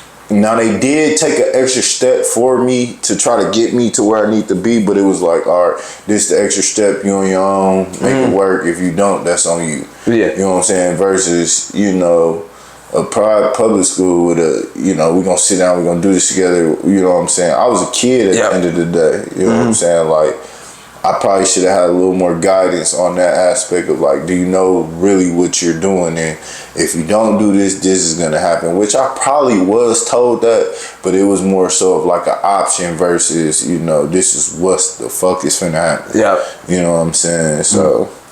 Do you feel like, you know, just as far as now, just how, you know, you can make a mixtape of yourself, you know what I'm saying? Yeah. Social media, a big imprint. With you being like the #1 player in the state back then and stuff like that, like having all the accolades, Do you feel like if you was in an era like now with the same kind of thing, do you feel like you would have, like it'd be easier for you to go to a major division? You know what I'm saying? Like just with the exposure. I'll say this, bro. My recruitment went up and down. So my freshman year, it was up top. Yep. My sophomore year, it dropped. My junior year, it went up, then went back down. And then my senior year, it just kind of stayed at the mid-major level for several reasons. So the first dip was because bro, I made a bad AAU decision my junior year. I switched to D. Harris All-Stars. Yep. I left the Scholars. I played like a month with DTA, with D. Harris All-Stars, and I went back to the Scholars. The reason why I say I made a bad choice is because talent-wise, we probably would have been one of the most talented teams that ever came out of Wisconsin. Like when I tell y'all who our team was, it's outrageous. But our coaches and the team just wasn't gelling. So Larry Bradley at the 1. That's crazy already. Creon Reed at the 2. Shout out Creon, that's my boy. You know what I'm saying? I'm at the 3. Quevin at the 4. Winters from Washington. Yeah, from Washington. Hell yeah. I went to Duquesne, then went to Washington, University of Washington. Then Big Calvin Godfrey. Yeah. Iowa State. Yeah, went to Iowa State. Went to Memphis. Yeah. You know what I'm saying? Then we had Troy Huff coming off the bench. Oh, Troy Huff used to kill us. I ain't gonna lie. Coming off the bench. Troy Huff killing us. Yeah. That's a squad right there if you don't know. No bullshit. My boy Devin Green, he went to Milwaukee Lutheran with the Tech. He was coming off the bench. D. Green. We had Jeremy Gordon. He went to Riverside. Okay. Jeremy was coming off the bench. We had J.P. Phillips. He was like 6'9". He went to Menominee Falls. JP? No, not Tokyo. That's Tokyo. That's somebody else. All right, cool. Yeah, he like 2 years younger than me. That's JP. Yeah. But no, the other JP. But we was stacked though. We was stacked like That's stacked. You know what I'm saying? They built a dynasty. So this is what really happened. Cree and Larry was bumping heads. You know what I'm saying? They was bumping heads. And then the coaches was bumping heads. So our 3 coaches was Marcus McLaughlin. Y'all know who that is? I heard that name. So Marcus McLaughlin, he like 2 years old. He 08. Okay. You know what I'm saying? He was a senior. He like just graduated high school when he was our coach. We like 16. This nigga like 18. And this is my blood cousin. This is my cousin. Yeah. You know All right. Like this real life my cousin. So we got Marcus as the head coach. You know what I'm saying? We got Troy Cotton, the pops. He on the sideline. Damn, that's almost. They're all still close to age. Yeah. No, not the son, the dad. Oh, the dad. Okay. Dad, All right. Then we had Marshall Williams. You know what I'm saying? OG that went to Vincent. You know, the killer NC State. That's Larry Uncle. Okay. You know what I'm saying? So we had these 3 coaches that all was bumping heads on who the guys is on the team. So Marcus, the head coach, wanted it to be Cree and Calvin. Okay. Troy wanted it to be me and Calvin, and Larry wanted it to be, not Larry, Marshall wanted it to be Larry and Quevin. You know what I'm saying? And we was all cool, the player, you know what I'm saying? We young, we all like each other, you know what I'm saying? So it wasn't really us, it was, you see the coaches really butting heads on the sideline. So my brother Chuck A, him and Marcus the same age, they was, you know, fairly close, which they still close, but they was closer at the time. You know what I'm saying? And he played AAU with him his whole life. Well, I'm telling Chuck, I like, bro, I'm done with this shit. You know what I'm saying? I'm going back to the Scholars. You know what I'm saying? Bro, like, let me come with y'all, just see what's going on. Bro, go out there, it's a shit show. He like, yeah, we going back to the Scholars. So I ended up going back to the Scholars, and by this time, they didn't have like the national schedule that we had before, because once I left, everybody left. Okay. So he had to rebuild him a team. You know what I'm saying? We had Ben Mills, Chim. Yeah. You know what I'm saying? We had a whip, bro. And once I left, everybody just kind of left. So he had to kind of scale back on them tournaments. You know what I'm saying? So that's really what made me take that dip my sophomore year. Like, I still was Division I, but I went from like the Pittsburgh and Wisconsin, Marquette. Now I'll go to like St. Louis, UW Green Bay, and Creighton at the time. Like, you know what I'm saying? It was different. Facts. So, boom, junior year, we win state. Good AAU circuit that year, but now my grades, you know what I'm saying, looking like I'm finna qualify. So, you know, all the big schools like, man, we ain't finna waste our time. That's some real So shit. now I still had like a bunch of mid-majors rocking out with me. And Loyola gave me the best vibe. You know what I'm saying? But the ones who was rocking out with me, they knew what was up. You know what I'm saying? Like so Loyola rocked out with me, and once it was like I can't get through the clearinghouse. It's like, all right, now we gotta go back to the drawing board. So how I even got to Texas is so I signed to Loyola, didn't go through. Loyola set me up with this Juco called Coffeyville. Coffeyville is a top Juco too. You know what I'm saying? It's in Kansas. I don't know how much y'all know about the Juco, but Kansas Juco is fairly good, especially Division I. Hutch. So that's all the same conference. You know what I'm saying? It's called Jayhawk North and South Conference. Okay, this all through like Kansas University. It's all like not really Kansas University. It's like, so some of the schools like Butler, Hutch, Seward County, Garden City. Who you know, me and him played in the Hutch tournament. We played GP. So. Got you. That was Hutch. Yeah. So I'm supposed to go to Coffeyville. I'm like, man, I don't want to go to Kansas, bro. Bro went to Garden City. You know, he been telling me ain't shit in Kansas. You know, so I already got this bad look. Like, man, I ain't trying to go to Kansas. So OG Tree, I'm at Warren, bro, and they put that shit in the paper about me not getting through the clearinghouse and shit. So everybody and their mama got 100 questions. So cat named Tree, at the time I didn't really know him from a can of paint. He pulled me to the side like, hey young buck, you know, I heard you gotta go Juco, woo woo. I got a Juco, connection. Coach Scott Janander at San Jack, San Basile went there. Steve Francis went there. You know what I'm saying? He's still there. He's a good guy. I can get you in if you serious about going. At the point I'm like, shit. He like, it's 25 minutes outside of Houston. I'm like, shit, cool. You know what I'm saying? At the time, which he still blessed me in, but at the time, it's more so looking like a plug. Yeah. You know what I'm saying? It really was more so me plugging him. Yeah. You know what I'm saying? I could have sold myself to the Juco. Yeah. Once you get older and you think about stuff like that, you know what I'm saying? It was more so. It only look good on his name. Like, I got one for you. I got one for you, G. You know what I'm saying? You know what I'm saying? Like, it's more so like that than like me not being good enough to get into school and he really get me in. I could have went any Juco in the country at that point. You know what I'm saying? Like, but he still, all in all, he looked out. You know what I'm saying? So it was like a week, bro. Like a week and a half. Coach G hit me like, hey, we kind of stepped away from Milwaukee because Milwaukee guys, yada yada yada. He was like, I bought a plane ticket for another Milwaukee guy. And the day he was supposed to come on a visit, he signed to Marshalltown. I'm like, so I ain't recruiting no Milwaukee guys for like the past 2 years. I'm like, what's his name? Yeah, don't ask us out. Like, who is it? You know who DeMarcus Phillips is? I said, and he ended up going to Iowa State, right? But he did what was best for him, bro. You know what I'm saying? It all worked out for D-Mac. They'd have did it to you, so you gonna do it your way. You know what I'm saying? So was he? Shout out to D-Mac. D-Mac one of them. You know what I'm saying? D-Mac really one of them cold. But so I went out there, bro. I ain't like that shit at first, bro. I ain't fuck with them niggas.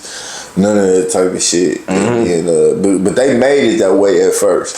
You know what I'm saying? I was the late signee, so I was super late. You know what I'm saying? The majority of them knew each other already. The freshmen that was there already had been there for like 2 weeks, so everybody kind of was acclimated with one another. So I get there, you know what I'm saying? First off, I get there, I don't got no TV, I ain't got no laptop, you know what I'm saying? Real college shit. Shit just wasn't fortunate for me to get all of that. Nah, that's real. You know what I'm saying? So I go down there. So, you know what I'm saying? I ain't never been in jail, but I can only imagine this. You know what I'm saying? Yeah. You're there with nothing. Yeah. You know what I'm saying? Like, granted, I could leave out, but I've been there with nothing. Yeah. So even them, you know what I'm saying? Which this is, this over 10, 12 years old, so I don't mind talking about it. But, you know, I get down there, I'm like, damn, I'm trying to smoke. Yeah, you know what I'm saying? They walk in the dorm. You know what I'm saying? Anybody know went to Juco? No, Juco is a fucking free for all. Do what you want at Juco. You know what I'm saying? Like, it is what it is. So they come in when they reeking. Yeah. You know what I'm saying? I'm like, damn, I'm finna go ask them. You know what I'm saying? It's on my third day. So I go in there, I knock on the room, you know, I'm talking polite. You know? Yeah, hell yeah. I'm like, what's up, bro? I know I smell the weed, you know what I'm saying? Y'all know where I can get some from? You know what I'm saying? They like, no. Damn, like, yeah, come on. Like, what? Y'all on that? Y'all on that. Especially if you ain't smoked since you been down there and you smoke. Like, y'all better stop playing with me. Y'all on that? So then he take it a step deeper, P. Look. So we had to, you know, we be hooping and shit, you know what I'm saying? Every day we play, we do individual workouts into the season. So we playing. Niggas ain't passing me the ball. Oh, yeah. I'm like, niggas on this? Like, bro. Is you the first Milwaukee nigga they ever met? Because I know some people. You know, they don't know niggas. Yeah, they don't be thinking we even here type shit. So I'm like, niggas on this? Like, niggas ain't pass. Like, man, these niggas peon. Yeah. You know what I'm saying? Like, I don't know what type of niggas you think I am. Yeah, you know what I'm saying? So, boom, it was like 2 more days passed. They still ain't really passed me the ball. But now, I get a rebound pushing myself. Like, I'm just playing, you know what I'm saying? But I'm still, so, shout out to my boy Zoe from Jersey. You know what I'm saying? He live in Houston right now still. He never left once we went out there. He from Jersey. So bro get there, you know, he really head honcho on the team.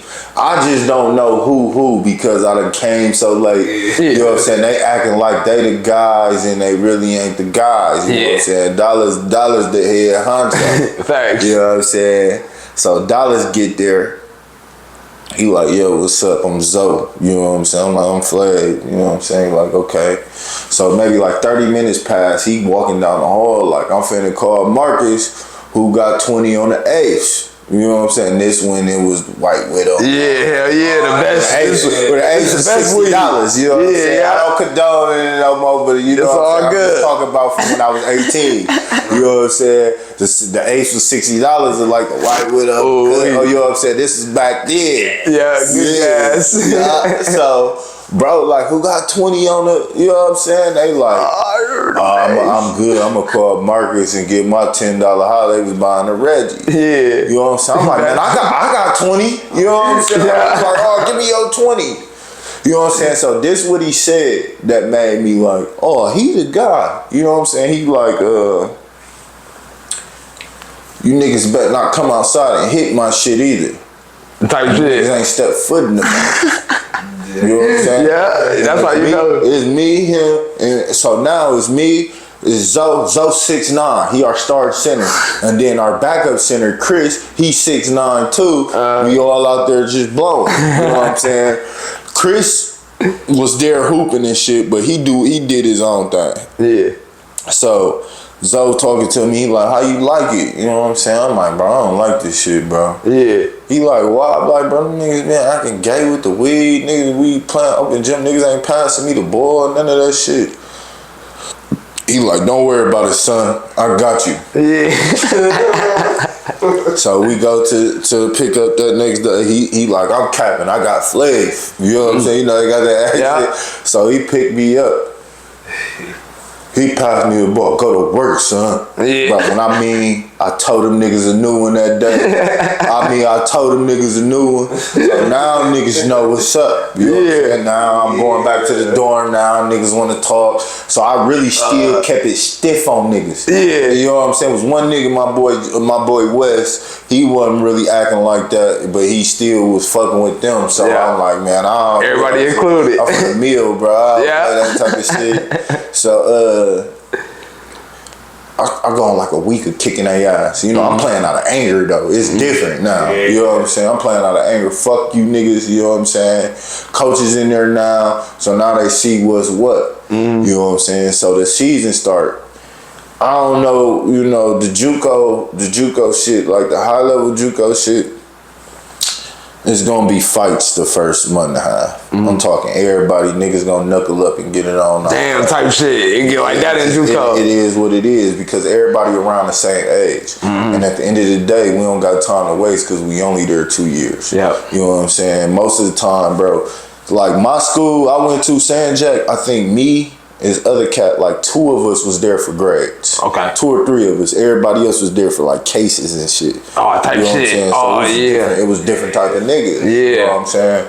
So, shit, niggas knuckled up, got it out the way. But once all that passed, bro, we was locked in. Like, so locked in, like, off the court, you know what I'm saying? Like, we ain't going to class. You know what I'm saying? Niggas getting high all day playing 2K. Y'all got that bond. Yeah, them niggas rapping all day. You know what I'm saying, bro? Listen, JUCO was crazy, bro. Like, we wasn't going to class, so we waking up at 12. I'm talking the whole, we waking up at 12, boys.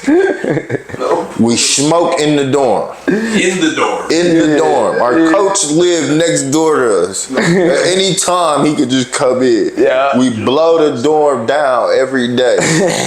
We go to the cafeteria and get some food. We go back, blow again. Then we go to practice. We get out of practice. We go blow again. We go eat.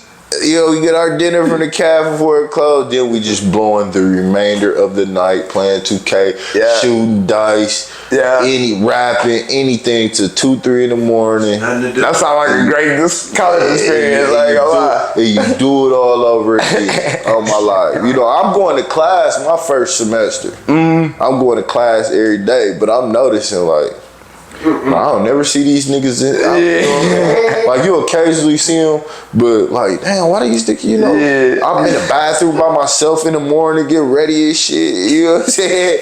And niggas really ain't going. So second semester, I get with the program. Like you're going to get these grades regardless. Thanks. You know what I'm saying? You gotta be eligible regardless whether you go or not. You know what I'm saying? But what it do is it fuck you up for graduating. Because what they gonna do is put you in fucking dance classes and fucking gym classes. I see. You know what I'm saying? Just the shit to keep you eligible. So when it's time to graduate to go D1, you ain't on track. You way behind. You know what I'm saying? And once I really saw what was going on and I was still getting recruited by the Division Ones, they switched my shit up for me.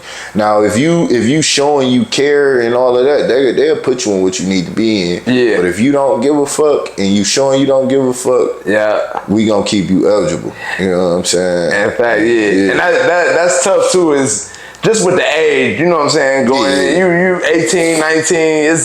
It's really hard to stay focused for real like that. You know what I'm saying? Then in the clubs in Houston, you can get in at 18. Oh, damn, you just can't get the wristband. You know what I'm saying? So, it's a drinking shit. Yeah, we in the club, strip club. Yeah, we in the club, strip club. We was kicking it, bro. It was really my guys after we let all that shit go. You know what I'm saying? At some point, we was number 2 in the country 2 separate times that year. And when I mean, bro, you know, in Texas, everywhere you travel inside of Texas, you only go one place to Louisiana, but that ain't that far actually. Shreveport. Yeah, you funny. So you go one place in Texas and you know, everywhere else, one place outside of Texas, everywhere else in Texas. So you could go anywhere from 4 or 5 hours to 9 hours. You know what I'm saying? And we not staying overnight nowhere other than Shreveport. You know what I'm saying? So we hike, you know, after the game, we coming back. We stopping at like Whataburger and, you know, whatever connected to a gas station. We going to smoke behind a gas station. You know what I'm saying? I know he smelled like, you know what I'm saying? It was just different at Juco, bro. Like, That's great. Hey, but too, you still doing your thing on the court. You know what I'm saying? All that, hell yeah. Like, I even see in those 2 years you was there, you had 75 charges. Yeah. You know what I'm saying? So just on both ends of the floor, man, you're still doing your thing. So I took pride in charges because that's beastie. Yeah, Ryan Walsh, he told me, bro, he said charges is one of the biggest ways you can separate yourself from people. He like, if you got two people that's doing the same thing, if one of them take charges, I guarantee the coach is going with the guy that take charges all day long. That's beastie. All day long. That's you know beastie. What I'm saying, bro. Like, 75 charges in 2 years, bro, that's a lot. Bro, some niggas don't even take 10 in 4 years of college. You know what I'm saying, bro? Yeah, no bullshit. Like our game plan. I don't think I ever seen a stat like that, honestly. For real, bro. My team, like, and I'm happy about that, bro. Because that's an ultimate team. You should be, yeah. You know what I'm saying? Because you had the number, you had the other numbers for sure, bro, but like even with that, that's and charges come from help side D. You know what I'm saying? So you know what I'm saying? You kind of got to be locked in. Like my teammates knew. Hey, just walk him down to me, boss. Just give him a lane. Yeah. Because most of the time, bro, this is one thing I will say about Juco players, bro. They be hell of a players. They be athletic as hell, but they be dumb as a box of fucking rocks, bro. Like, no IQ. Like, so it'd be so easy to like bait them into charges, bro. Like, and my teammates know I'm gonna take the charge. You know what I'm saying? So they kind of, you know what I'm saying? I'm gonna sweat you. I'm gonna make you do this. You know what I'm saying? And they lead me right to me, and they know, like it was to the point where other people was trying to take charges. You know what I'm saying? Like, I'm gonna take a charge now. You know what I'm saying? It just put them in that frame, like, all right, this is what we gonna do. This gonna be our identity too. Like, you know what I'm saying? Scrappy. So. Juco was fun. It was a big difference from Montana State though. I'll tell you that much. Facts. And so look, we about to get into Montana State. Before we get into, you know what I'm saying, you moving on to your next college, I want to introduce, you know what I'm saying, my boy. He been having a big background for me, man. Been a big part of JBTV. We got my boy Beeski in the building. He's gonna finish out the interview for us, man. But you know what I'm saying, big part of JBTV. You know what I'm saying, co-host of our podcast. And I love to have him on, man. You know what I'm saying, his first time on. So my boy, he gonna finish up the interview, man. Just introduce my boy. Yes, sir.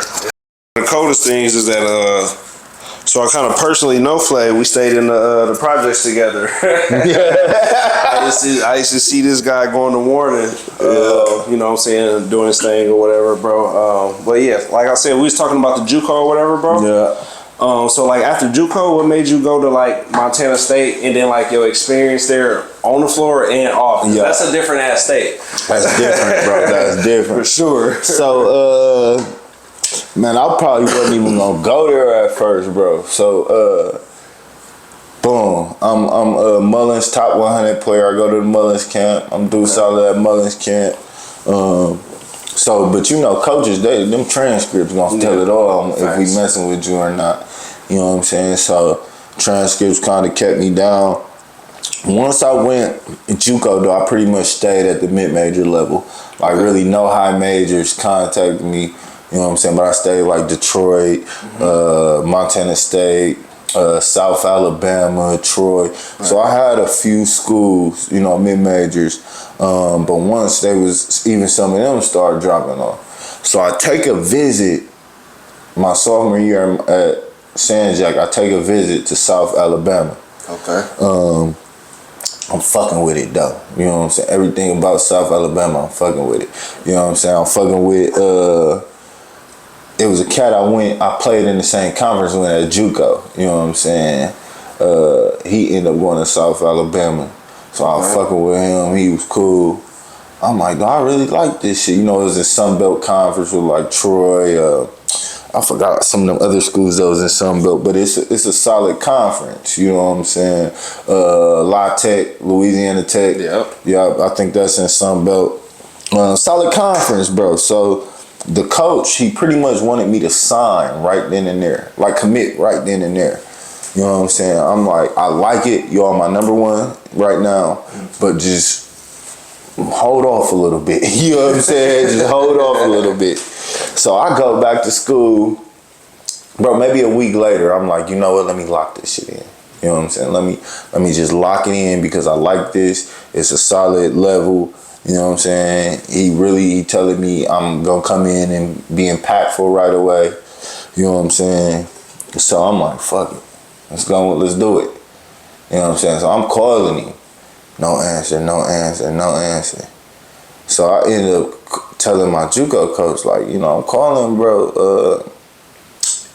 Coach Arrow, and he ain't getting back to me. So Coach Arrow finally hit me like that Sunday.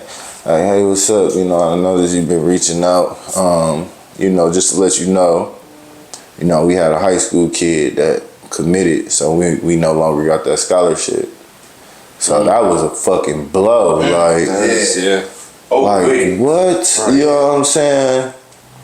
Like, bro, only been a week. You know what I'm saying? Y'all moved on that. You know what I'm saying? Y'all, the way y'all was talking, like, it was, you know what I'm saying? Right. So, back to the drawing board. So, I had Montana State. I had, like, Bowling Green. And I had,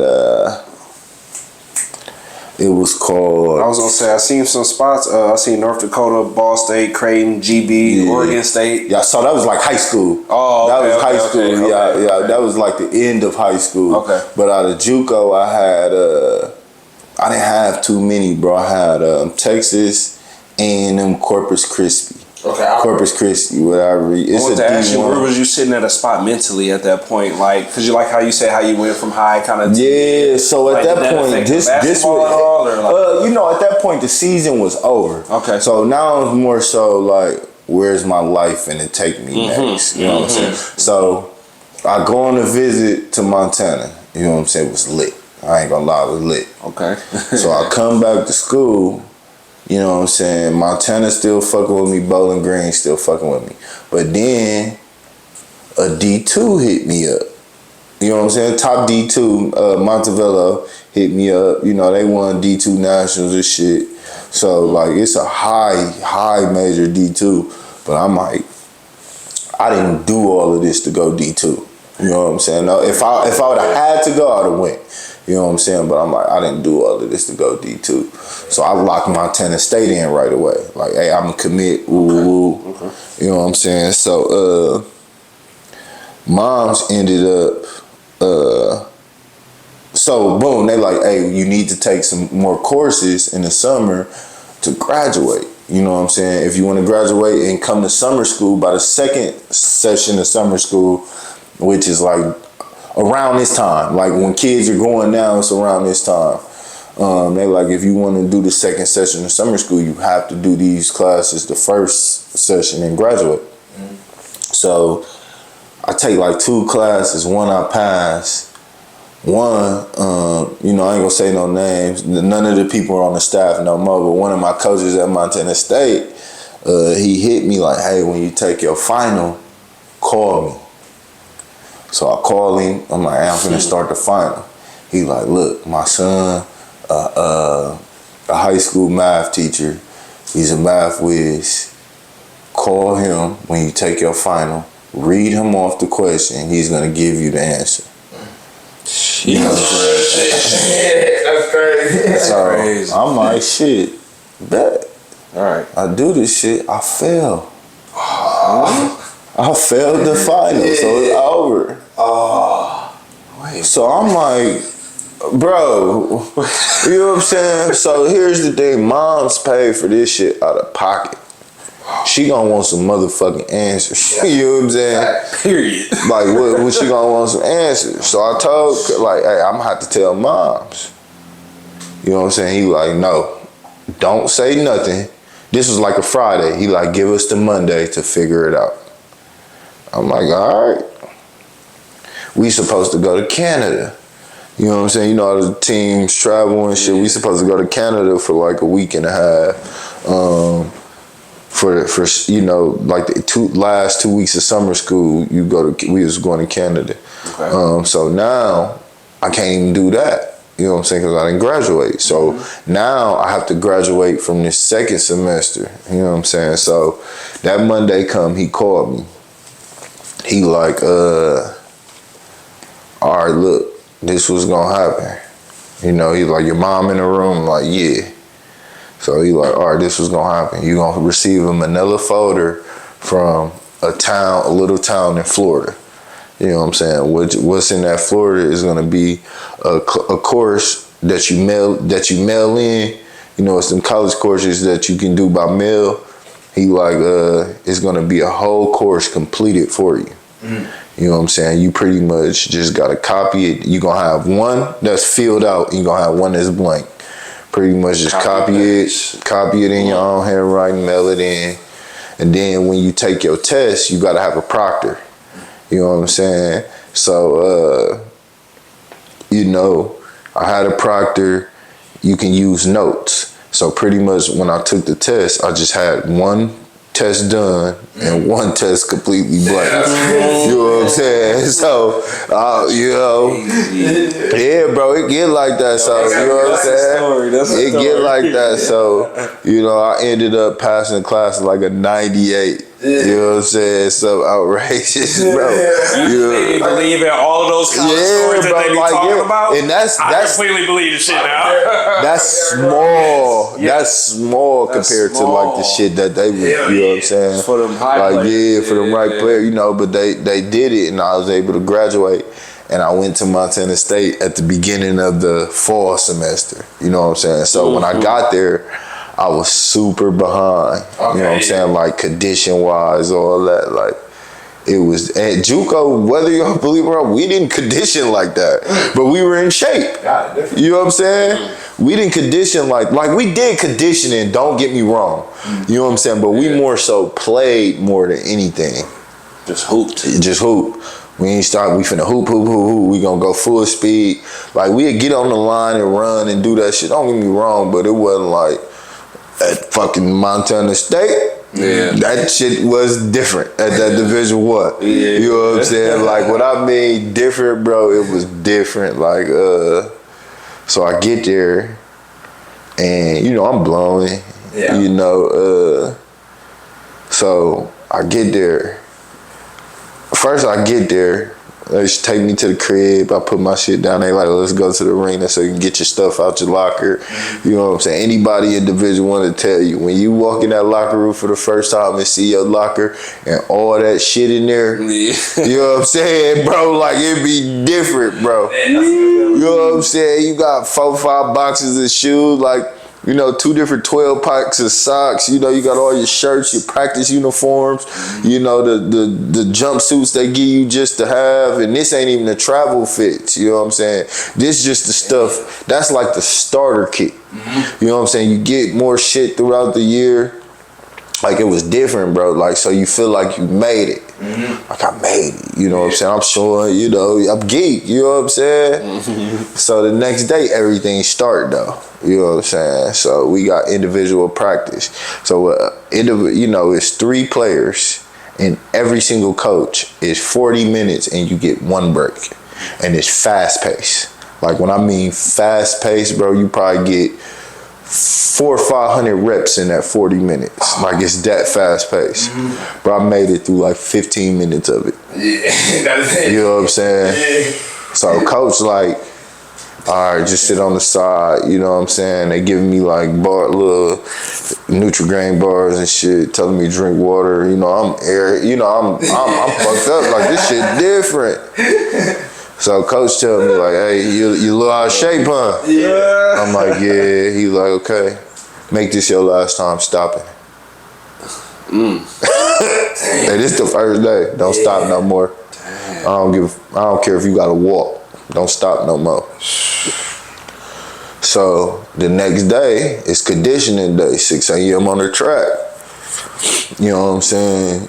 I wake up at maybe, I'm right across the street from the track and shit, so I wake up at like 5:45. I go to the locker room. Like I'm probably there about like 5:50. That motherfucker cleared. Like nobody's in there. So I'm like, where the fuck these niggas at? But I still put my shit on. Like I make it right before 6. And these niggas, like, how it work is we're running at 6. So you better stretch. They want you to have breakfast. They want you know what I'm saying? So they had been in the locker room by like 5:25. You know what I'm saying? They had been out there. You know what I'm saying? So I'll probably go around the track twice. I'm dead. You know what I'm saying? Man, I throw up, bro. You know what I'm saying? So I never stop. I'm walking. You know what I'm saying? But I don't stop. I get to the locker room. You know, they laughing at me and shit. You know, they in shape. They knocking this shit out. They laughing. You know, I go to the locker room, bro, just lay on the ground. You know what I'm saying? It was different, bro. It took me a minute to really like, so eventually I was able to last through the whole thing, but it's like, it was hard. It didn't really get like easy until like November. And this is like mid-August, what I'm talking about. You know what I'm saying? That's 3-4 months. Yeah, bro. Like, so our conditioning, we do this shit on the track. So what we do is we jump rope for 20 minutes. Right, we jump rope for 20 minutes. From the 20-minute mark to like the 2-minute mark, every 10 mess ups equal an extra suicide. You know what I'm saying? So every 10 mess ups. So under 2 minutes, every 2 mess ups equal a suicide. You know what I'm saying? So you start off with 20 and 20 suicides, but then you got to add the extras on to however many times you messed up. So just say we messed up 14 times as a team. That take our 20 to 34. You know what I'm saying? The difference is the 14 that we messed up ain't timed, and you do that at the end. So you do your 20 and 20, and then once you done, you do your 14, but it ain't timed. You know what I'm saying? But 14 extra suicides, tough as a bitch. Yeah. And it go up by 10 every week. So next week is 30, next week is 40. You know what I'm saying? We got all the way up to like 60. But by the time we was at 60, niggas wasn't fucking up that much. I ain't messing up no more. Yeah, like it wasn't too many. So you do your 60 and 60, and you probably maybe got to do like 64. And you know, about that time, let's knock this 4 out real quick. You know what I'm saying? Time. You know what I'm saying? So I ended up, I would say, like, I got in shape, like right before the season actually started. You know what I'm saying? Yeah. And it was cool though, man. It was different playing at the Division I level because you feel like I made it, you know what I'm saying? I finally done did. And that's what I was going to ask you too. Like, so with you know, at that D1 level, like, what was one of your like most intense moments at Montana State? And do you have a favorite matchup that you may have played while you was there? Oh, I got a favorite matchup for sure. Troy Huff. Troy. Oh yeah. Troy. Yeah, shout out my boy Troy. Shout out Troy. Yeah, Troy. I played Troy probably like 5 times in college. And it was We was in the same conference. Yeah. Anybody that know Troy talk shit. Oh yeah. You know what I'm saying? So Troy, he wasn't necessarily talking shit to me. It was one particular game. We was home and Troy was doing his thing. Troy always did his thing. That's one thing about him. But he talking crazy to like, you know what I'm saying? Like talking crazy. And I intervened. Like, yeah, you ain't gonna do that shit to me. And he like, man, you know what's up with me. You know what I'm saying? We get to talk, but it's all love. You know what I'm saying? Like, when I mean we talking, we out there talking big shit to each other. You know what I'm saying? They ended up, well, I think I scored a bucket with like 20 seconds left to go down 1. We was down 3. I scored, got an and 1 and missed the free throw. And we ended up losing by like 4. I was salty.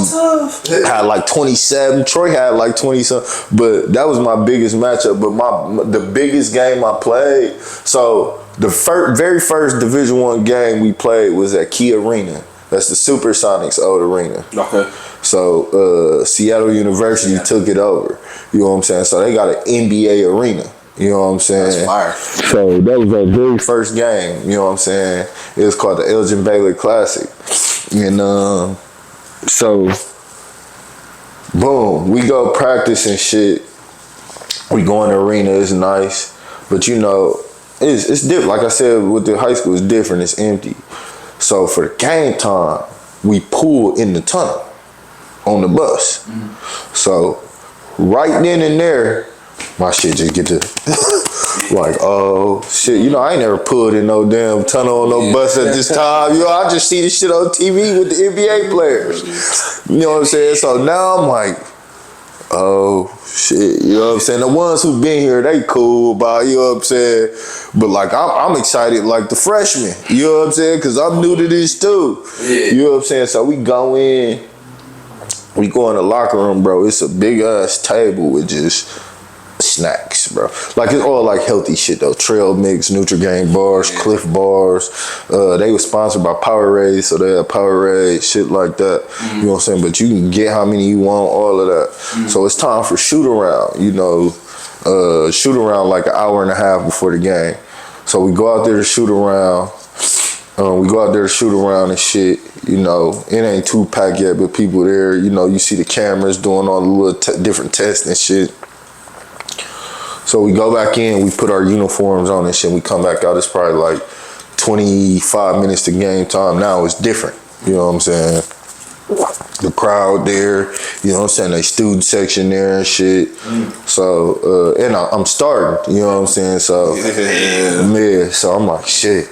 You know what I'm saying? This shit is crazy. You know what I'm saying? It's on FS1 West Coast. Okay. You know what I'm saying? So my mom and them had ordered the channel in Milwaukee to watch it. You know, they had like a little whole watch party for my whole family and shit. You know what I'm saying? My brothers texted me before the game. So it was a good feeling, but I'm like, damn, my whole family watching this shit. But I got dunked on that game though. Yeah, they caught me slipping. Yeah, the fan was watching it too, trying to take a charge. Trying to take one of those 75 charges. Trying to take a charge is different at this level, bro. This nigga, it was a point guard, bro. I'm trying to take a charge on him, bro. This nigga stopped right in front of me. Like, this how the athleticism is so different, bro. Bro, this nigga stopped on a dime, bro, and did a shuffle pass back to the center coming down the lane. I tried to get out the way, and like he hit me on the shoulder. And like I didn't fall, but I stumbled back and won. I'm watching that shit on the jumbotron, like, damn, bro. That's me up there. Very first game. But I had like 14, you know what I'm saying? That's good. So I did solid, you know what I'm saying?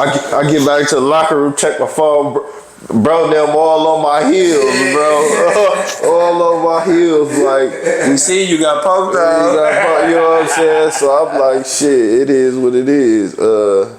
But I did solid. But that was an intense one. But my very like game that was like one. So Montana and Montana State, that's a big ass rivalry. Yeah, okay. Like it's super big for the state of Montana. Like when they play each other, Montana and Montana State, like that's the event for the state. You know what I'm saying? People, you know, take off work, come, you know, whatever school they went to, choose their sides. It's like super, super, super big in the state of Montana. And like the players always told you that was there, like, hey, it's different. You know what I'm saying? It's different during that time, and you know, coach is gonna be acting gay during that week. You know, we practice with the music on, we change the hand signals, you do a whole lot because it be so loud. You know what I'm saying? So leading up to the game, I could see how big it was. And this is my mama and my brother's first time coming to Montana. You know what I'm saying? It's my little brother 18th birthday. You know what I'm saying? My mom, my two brothers, her boyfriend at the time, they all came. They drove from Milwaukee to Montana.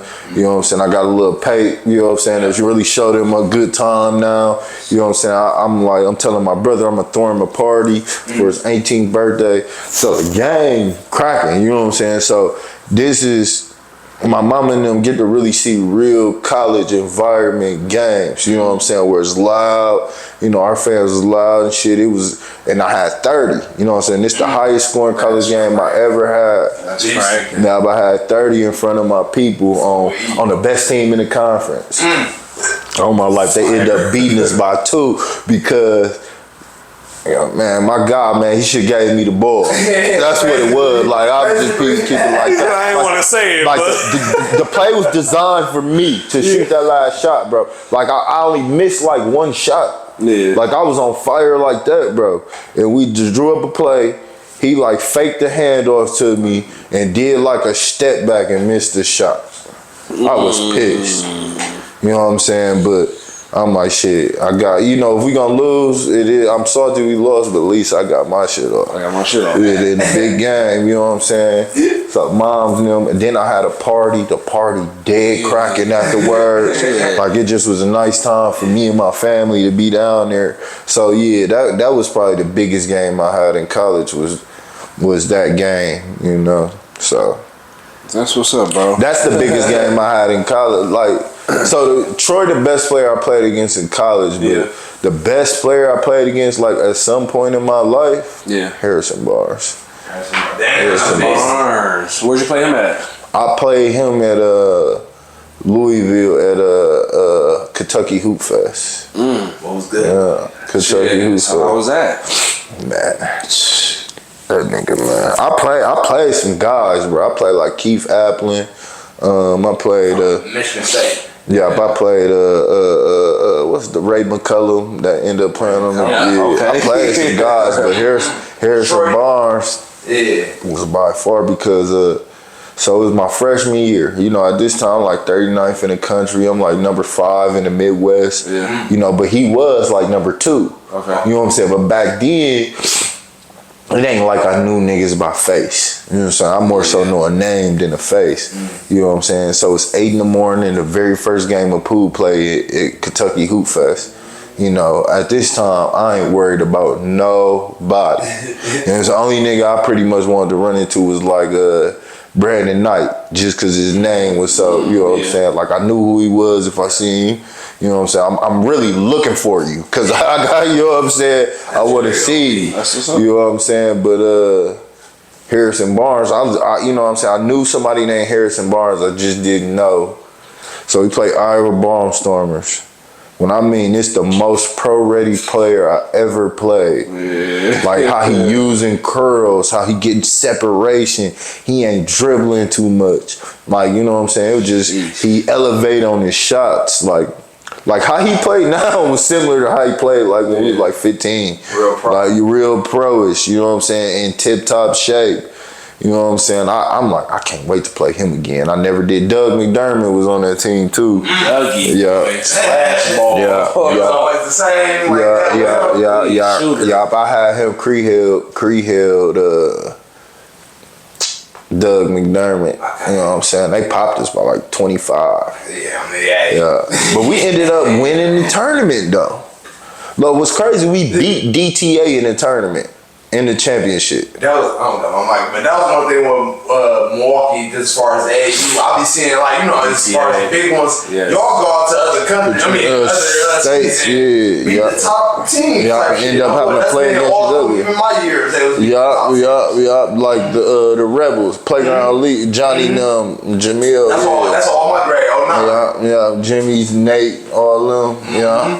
But yeah, man, Harrison Barnes, Keith Applin was tough too. He a very close second. Yeah, because I didn't know him at all. You know what I'm saying? Once I'm like, who is this nigga, bro? Come out there hooping. Bro, he talking crazy, bro. You know what I'm saying?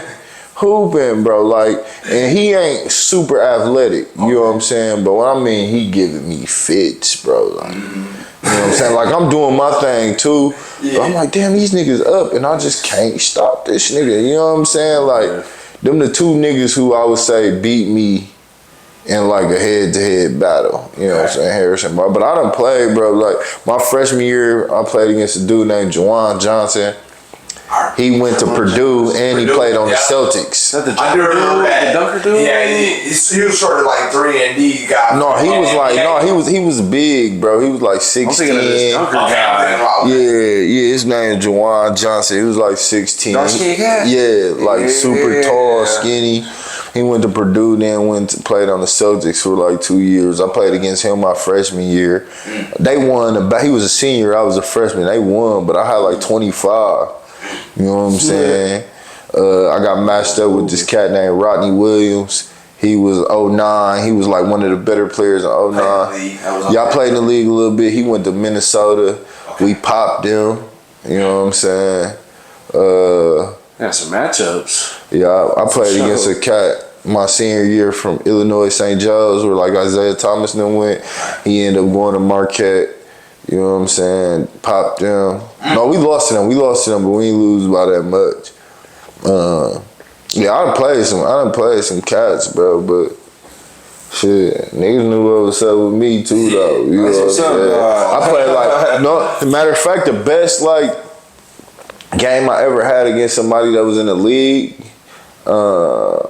Marquise Teague, Jeff Teague, little brother. So I played them in Kentucky too. Matter of fact, in Hoop Fest, Kentucky Hoop Fest.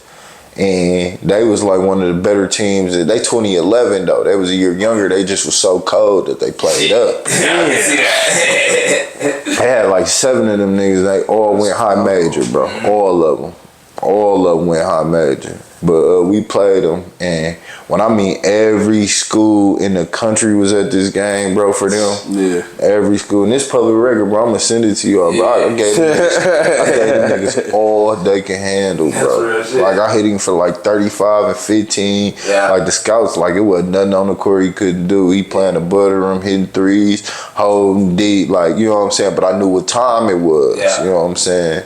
And, that's what I be thinking about as far as like the ball is life shit. You know what I'm saying? Like, you know how that get recognized as far as social media. Yeah. If you did that back then, just, you know what I'm saying, the ball is life, you know, it's so many outlets that catch that. It would have been See, like, it's crazy because like Ball is Life and like Midwest Ballers and all that shit, that came out like a year after I got out of school. Like Trey Jeff and Dwayne Wilson, all of them, they was like the start of that shit. You know what I'm saying? That was the best thing about it is like how they can utilize that. And like they laid the foundation, then, you know, like Tyler Hero and them, they came through and stepped it up a notch, and now this why, you know, all these kids getting these high major schools, you know, because of the foundations of the you know what I'm saying? Like them laid the foundation for us. You know, Corey and them laid the foundation for us. Y'all even got a whole player coming out of Wisconsin Lutheran going to Duke. You know what I'm saying? He going to Duke. And that's something you damn near started. Yeah, little bro Khan. I'll chop it up with Khan.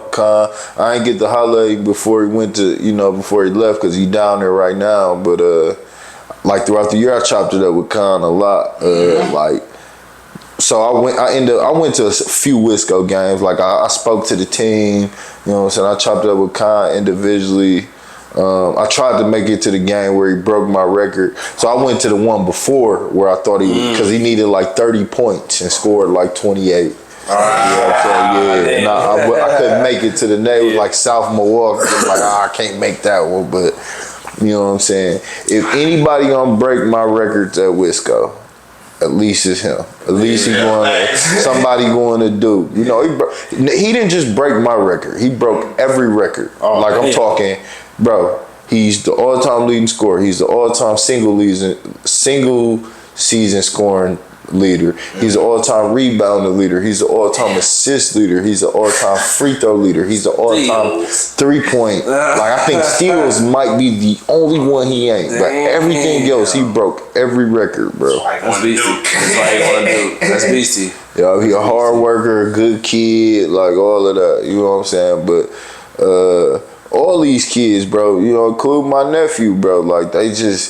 talented and they got they foundation have been laid for them to really just take it to the sky. Like my nephew leave on Sunday. You know what I'm saying? So so I'm happy for him, man, that he could really cause I know what it's like when you leave, bro.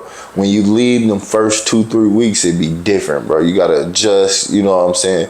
But once you adjust and you see how other places really, especially college campus. Now, if you going from ghetto to ghetto, you know what I'm saying? Ain't nothing changing really like that. But going from like the ghetto to not saying Neff be out here wild or nothing, but we all from Milwaukee. You know what I'm saying? You know what I'm saying? Yeah. He gonna get out there and see what the college life about, and that's gonna help him and really excel in everything he do. Shit, like that college life bring the best out you, really. You know what I'm saying? Because I know for a fact my 2 years at Montana State, I hated it at first, but that's because you know what I'm saying. I was young. The conditioning was hard. I was bored. You know what I'm saying? Like. I wasn't really kicking it. I didn't drink. That was the biggest thing. I did. Because they be out there drinking. That's the thing. I didn't drink. That was the biggest thing. So me and one of my guys there, we ended up blowing one day. Like, so during the condition, I had to stop smoking for like a month. Like, let me just lock in and, you know what I'm saying? But, so we started back blowing. And I didn't smoke nowhere as much as I did, you know what I'm saying? But he like, how you like it out here, bro? I'm like, bro, I don't like this shit. You know what I'm saying? Like, even though I went to Wisconsin Lutheran and I've been around white people, it's different with like predominantly white. You know what I'm saying? Like going from Texas with all black people to Montana with all white people, it was different, bro. And then you around some, you know, white people that just ain't never been around black people, so it's awkward and shit like that. You know what I'm saying? They looking at you crazy. I'm like, man. That shit awkward. So I'm blowing my guy. I'm like, bro, I don't like it. It's awkward. He like, bro, you gotta have fun. Like, come kick it. Yeah. Like, we going to parties and shit. You stand at the house watching movies. You know what I'm saying? Come kick it. Come drink. Come, you know what I'm saying? Bro, you gotta put your guard down and really. So I'm like, fuck it. You know what? Yeah. Fuck it. Let me just drink. Right. You know what I'm saying? Like, I have drank before at that point. I had been drunk before, but I still wouldn't say I was a drinker. Yeah, you know what I'm saying? You know what I'm saying? I wasn't a drinker. I got drunk before I drank every so often, but I wasn't a drinker. Right. So, bro, we go kick it on with my teammates and shit. We go to a party. I'll never forget this shit. So he like, bro, just drink, bro. Just drink. And I'm drinking mixed drinks, bro. It ain't like I'm drinking straight. I'm drinking mixed drinks. Do it. Bro, I just remember, like, I don't know what took place the rest of the night. I just remember waking up pitch black in a house that wasn't mine. On the couch. On the couch, bro. I'm like, yeah, bro, I don't got no shirt on, no shoe, but I'm in my pants, you know what I'm saying? So now I'm nervous. You know what I'm saying? I'm nervous, like where the fuck am I at? You know what I'm saying? So I'm trying to walk and look for some lights. I end up hitting like a little coffee table on my shin. Fuck my shit up. You know what I'm saying? So at that point, it's like 10 something in the morning.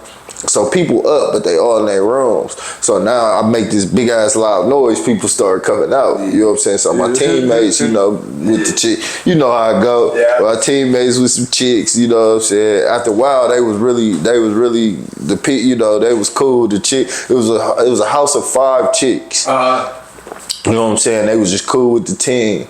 So they end up coming out, my teammates, you know, showing me videos and shit. I'm like, man, I can't believe I did that, you know what I'm saying? But even though I don't remember what happened, I just know I had fun. Yeah. You know what I'm saying? Then it was all she wrote after that. You know, now people see me around on campus that seen me at the party, now they speaking. And then once the basketball started and you see who, that's when that shit really pick up. Yeah. You know what I'm saying? Once basketball started and they saw who. So you end up doing your 2 years in Montana and shit. Yeah. After that is Norway, right? Yeah. So shit, I mean, how was that? That Norway be much different too. Then you in a whole different country now. Yeah, I would say Norway was all the way different, bro. Norway was different. I wouldn't say I had a good experience in Norway because of what I did. It wasn't because of what happened. And it's your first time completely ever being out the country? Yeah. Ever? Okay. Yeah. My first time, it was different, bro. Like, I never adjusted to the time. Language barrier. Yeah, language barrier. Yeah. Bro, the biggest thing is I was by myself the majority of the time, bro. Like, that was the biggest thing, just being by myself. Like, I seen my teammates probably an hour and a half a day. You know what I'm saying? Because it was only 4 adults on the team. Everybody else was in like high school. You know what I'm saying? Which was good. They end up like 4 of them ended up coming to America playing college basketball. Like, that's how good they were. One of them went to Montana State, Harold Fry, on my life. He still playing to this day. But Harold was like 17, 18 when I was over there. Ended up going to Montana State on my life, solid. But bro, I'm by myself a lot. And then, so I'm going to tell y'all the story, bro. So, Norway so different, bro. You know, I didn't know how to, like, I'm not a big cooker. You know what I'm saying? But I had to cook my food shit in Norway because I didn't know how to order food. But once I figured out how to order food, I didn't cook no more like that. Yeah. I'm ordering pizza and burgers and shit like that. Yeah. But so I did try to like do stuff in Norway though. You know what I'm saying? I didn't try to do that much because I ain't finna be venturing off in another country like that. You know what I'm saying? So I'm gonna do, you know what I'm saying? So some of the teammates, they was like 18, you know what I'm saying? They could drink beer. Yeah. So he's like, hey, come over, we gonna drink beer. You know, I'm like 22, so I ain't super older than them. But they're like, come over, we can drink some beer, just watch some movies. You know what I'm saying? I'm like, it's weird 5 dudes going to drink some beer and watch movies, but at this point, fuck it. This is what y'all do, I guess. I guess. You know what I'm saying? I'm waiting. So they order pizza, we drinking beer. What is it called? Let's Be Cops. The movie where they put on cop uniforms and like they get a cop car. It was like Marlon Wayans, Sean Wayans' son or something like that. Yeah, it was a crazy movie. But we watching the movie, you know what I'm saying? We eat pizza, watching the movie, it's cool. They end up turning the lights off. I'm like, all right, whatever. You know, I'm sitting like on a chair by myself. I look over, bro. One of my teammates is like laying down like this. That way, and the other one like where I'm at, and like he land on his thigh. Oh, this is like his head is on his thigh. I said, nah, I'm getting the fuck out of here. I said, all right, y'all, I'll let y'all. And I walked back to my house, bro. It was probably like a mile and a half away at night. That mile and a half wasn't shit. I'm out there in this night. I got my light on walking. You know what I'm saying? I was scared. Like, I ain't doing that, though. I ain't what's that about? Like, bro, you really got your head on this man's thigh, bro? Like, you feel like that's some different culture shit? It's some different culture shit because they did a bunch of little shit like you know how ladies take pictures where they all turn to the side like they did that. Yeah, it's different. I said, nah. They like this normal. Yeah, like they'll hug when they, you know what I'm saying? I'll see you tomorrow, brother. Not saying brother, but see you tomorrow, they'll hug. You know what I'm saying? Like, I ain't. All right, bro. Like, you know what I'm saying? Like, I don't even know when the next time I'm gonna see you, but we gonna shake hands. You know what I'm saying? Like, we ain't gonna hug, bro. It's different. That's different. It's different, bro. It definitely was different, bro. You know what I'm saying? Out there, I didn't smoke, so it wasn't like I was smoking. Bro, I'm happy I didn't though, bro. I got drug tested out there, and it's different from college. You know, I failed a drug test at college too. I shouldn't. I failed a drug test at Montana State that put me off the team for like 4 weeks. Damn. Until I could pass another one. But I ain't smoked no more for the rest of the year. At Juco, I failed like 5 tests. Damn. They like, yeah, you good. No, he passed. I didn't get suspended, not a gang. But I wasn't the only. One time our whole starting 5, bro. We get high before practice, right? Like we hot box. Yeah. Like we hot box in the car. We walk in the locker room and change. So, and I figured that's why, cause we like, bro, while we smoking, we like, bro, we gonna go hard today. We gonna put up some extra shots. You know what I'm saying? Bro, we going there, we going hard, bro. Like everybody at their basket, like we getting up shots. This nigga come in, like Flav, Gucci, Zoe, KO, Chris, come here real quick. Jesus. So we all come here. He like, hey, let's go. I'm like, where we going? I wanna get a drug test.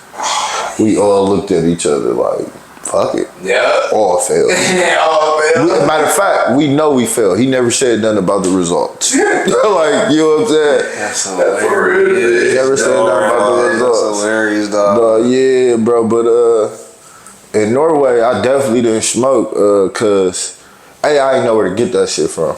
That's, you know what I'm saying? I ain't know where to get it from. I wasn't about to go around looking either. B, I went with a different mindset of like, all right, let me take this a little more serious. Yeah. You know what I'm saying? By the grace of God, it didn't happen. You know, I didn't smoke because like the 4th game of the year, and this is different. This never happened to me the way it happened. Yeah. I'm shaking hands with the other team, and at the end of the line is the league rep nigga, waiting for me to take a drug test. I still got my uniform on, everything. Like, you literally go straight from the line to the little area where they're administering the drug test and take a drug test. Damn, that's deep. Never heard of no shit like that. So it ain't nothing you could do. You know what I'm saying? Nigga, you have fake piss, all that. But it ain't none of that. You know what I'm saying? It ain't none of that. Yeah. It's crazy. I was actually, so I was looking at like some of your stats over there in Norway. You was hooping. Yeah. So I wanted to ask you like the difference, like you was talking about the difference between like the D1 and the other levels or whatever. But when you start playing pro ball, how was the different level for you? It's levels to that too. Exactly. I would say Norway was like the starter leagues for somebody's career. Okay. Like, it wasn't super tough, but it wasn't sweet either though. You know what I'm saying? So like, depending on what country you in, you would know what type of player you dealing with. So like, I was in the A league in Norway. That's the top league in Norway. Okay. The top league in Norway probably ain't even better than the B league in France. Okay. You get what I'm saying? So it be different. Like, I'm not for certain, but I think Dwight Bikes, his first year ever playing overseas, I think he was in like the B league in France. Okay. Which is serious. Which is serious as fuck. Yeah. Like, he probably was making I don't know, 75, 80,000. I don't know exactly, you know what I'm saying? I don't know, I don't count it, but he was making some good money as a rookie, you know what I'm saying? Like, in a B league, you know what I'm saying? Like, them A leagues, like France and, like them Greece and all that, them be the like what Dwight eventually started playing in.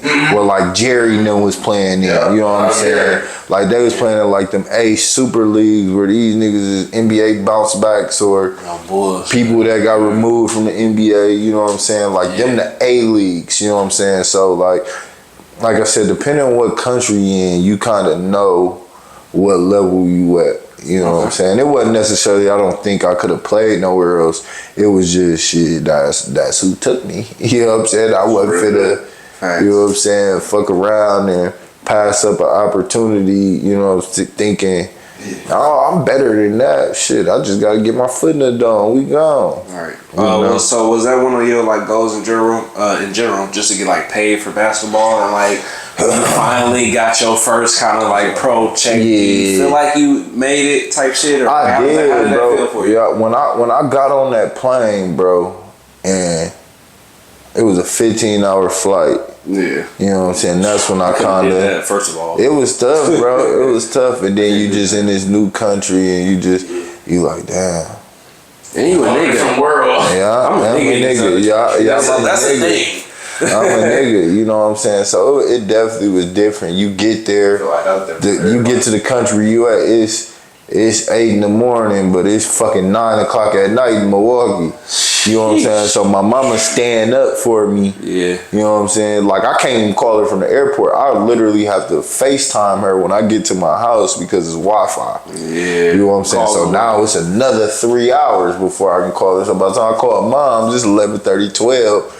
She on edge. She just want to make sure I'm safe. You know what I'm saying? Yeah. So, but it was tough, bro. It was tough being in Norway, man. It was different vibes. It was, everything was just so different, man. And I'm by myself. You know, holidays in Norway different from holidays here. So I'm online seeing my family celebrate Thanksgiving. I'm in the kitchen at a table by myself. Oh, that's tough. That's tough. You know what I'm saying? I done cooked some fucking fried chicken and mashed potatoes just to, you know what I'm saying? Make it sick. Pop my phone up. Yeah, bro. Yeah, bro. You know, my mama, you know, she tearing up and shit, you know what I'm saying? Because at that point, that had been like my 5th Thanksgiving I had missed. Okay. You know what I'm saying? So I've been missing Thanksgiving. It wasn't like I was missing Thanksgiving with my family, but I still was able to like celebrate it. Nice. You know what I'm saying? Juco, we doing it together at Montana State. We going to booster, you know, the boosters' houses and shit. Nice. But you know what I'm saying? It was different, bro. Like, you know what I'm saying? I'm telling my mama, no, I'm over here feeling some type of way being by myself. You know, she feeling some type of way that, you know, she just tired of me missing all these holidays and It'd be a lot, bro, that come with it, bro. Yeah, especially because you said you were smoking and you had to completely stop smoking. I had to cold turkey, bro. Cold turkey, that had to be a little bit stressful for a smoker. Cold turkey. That's why I brought that up. Cold turkey, bro. So I'll be honest, bro. I had a few more extra random questions that was kind of off of that or whatever. But we like 2.5 hours each. I'll be honest. You can ask those too. I'll answer them quick if you want to. Well, I just want to ask one. Yeah. It'll be or one or two. How do you feel about the championship this year? Who win in the ring next year? I'm happy Jason Tatum finally got him. Okay. Like, I know he didn't get the MVPs and all that, but I think this really stamped his career now. Yeah, you know what I'm saying? Like, this the only thing he had been missing. Now he's still missing a finals MVP to really level him up like that. But I think Boston kind of just got handed that shit a little bit.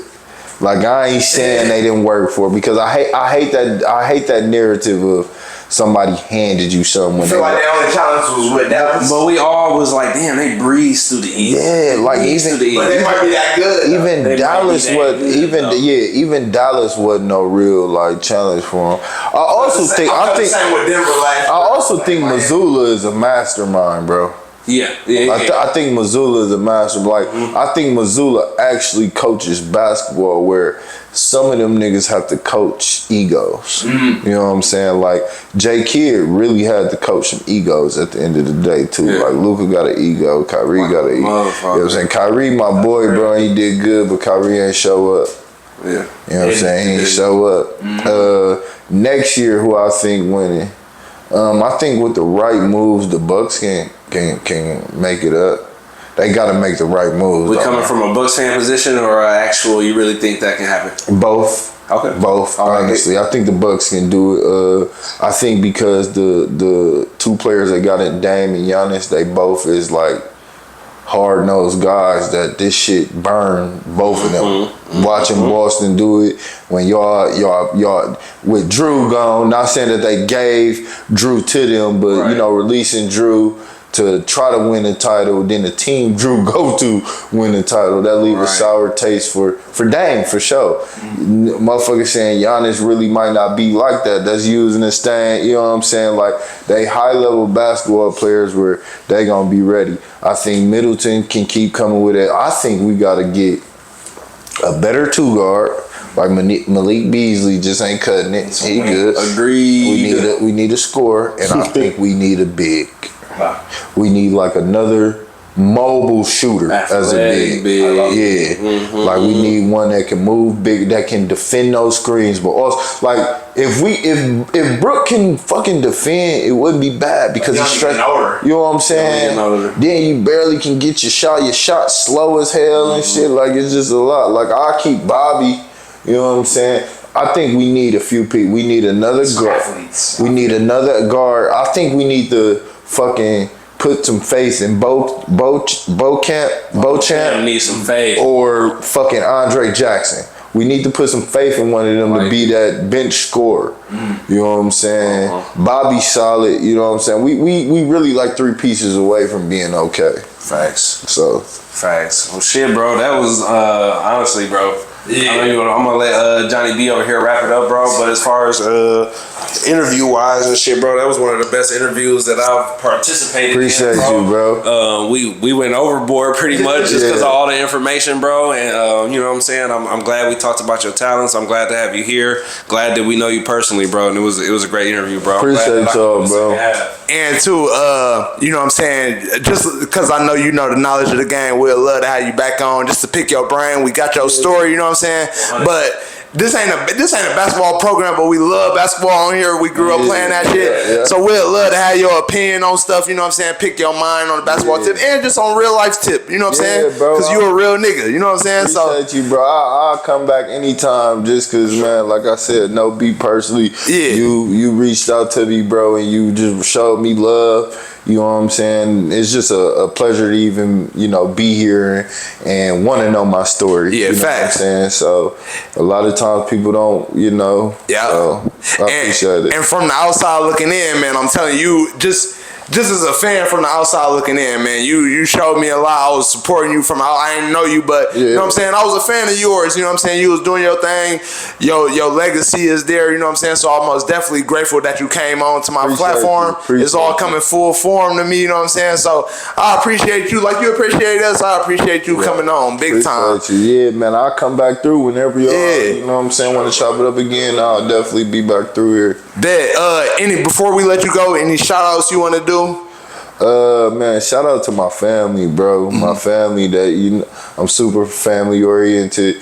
You know, my brothers, my girl, my daughter. You know, my parents, my grandparents. You know, nephew. You know, literally my whole family. You know, we lost our mom, so we try to stay real connected. RP mom.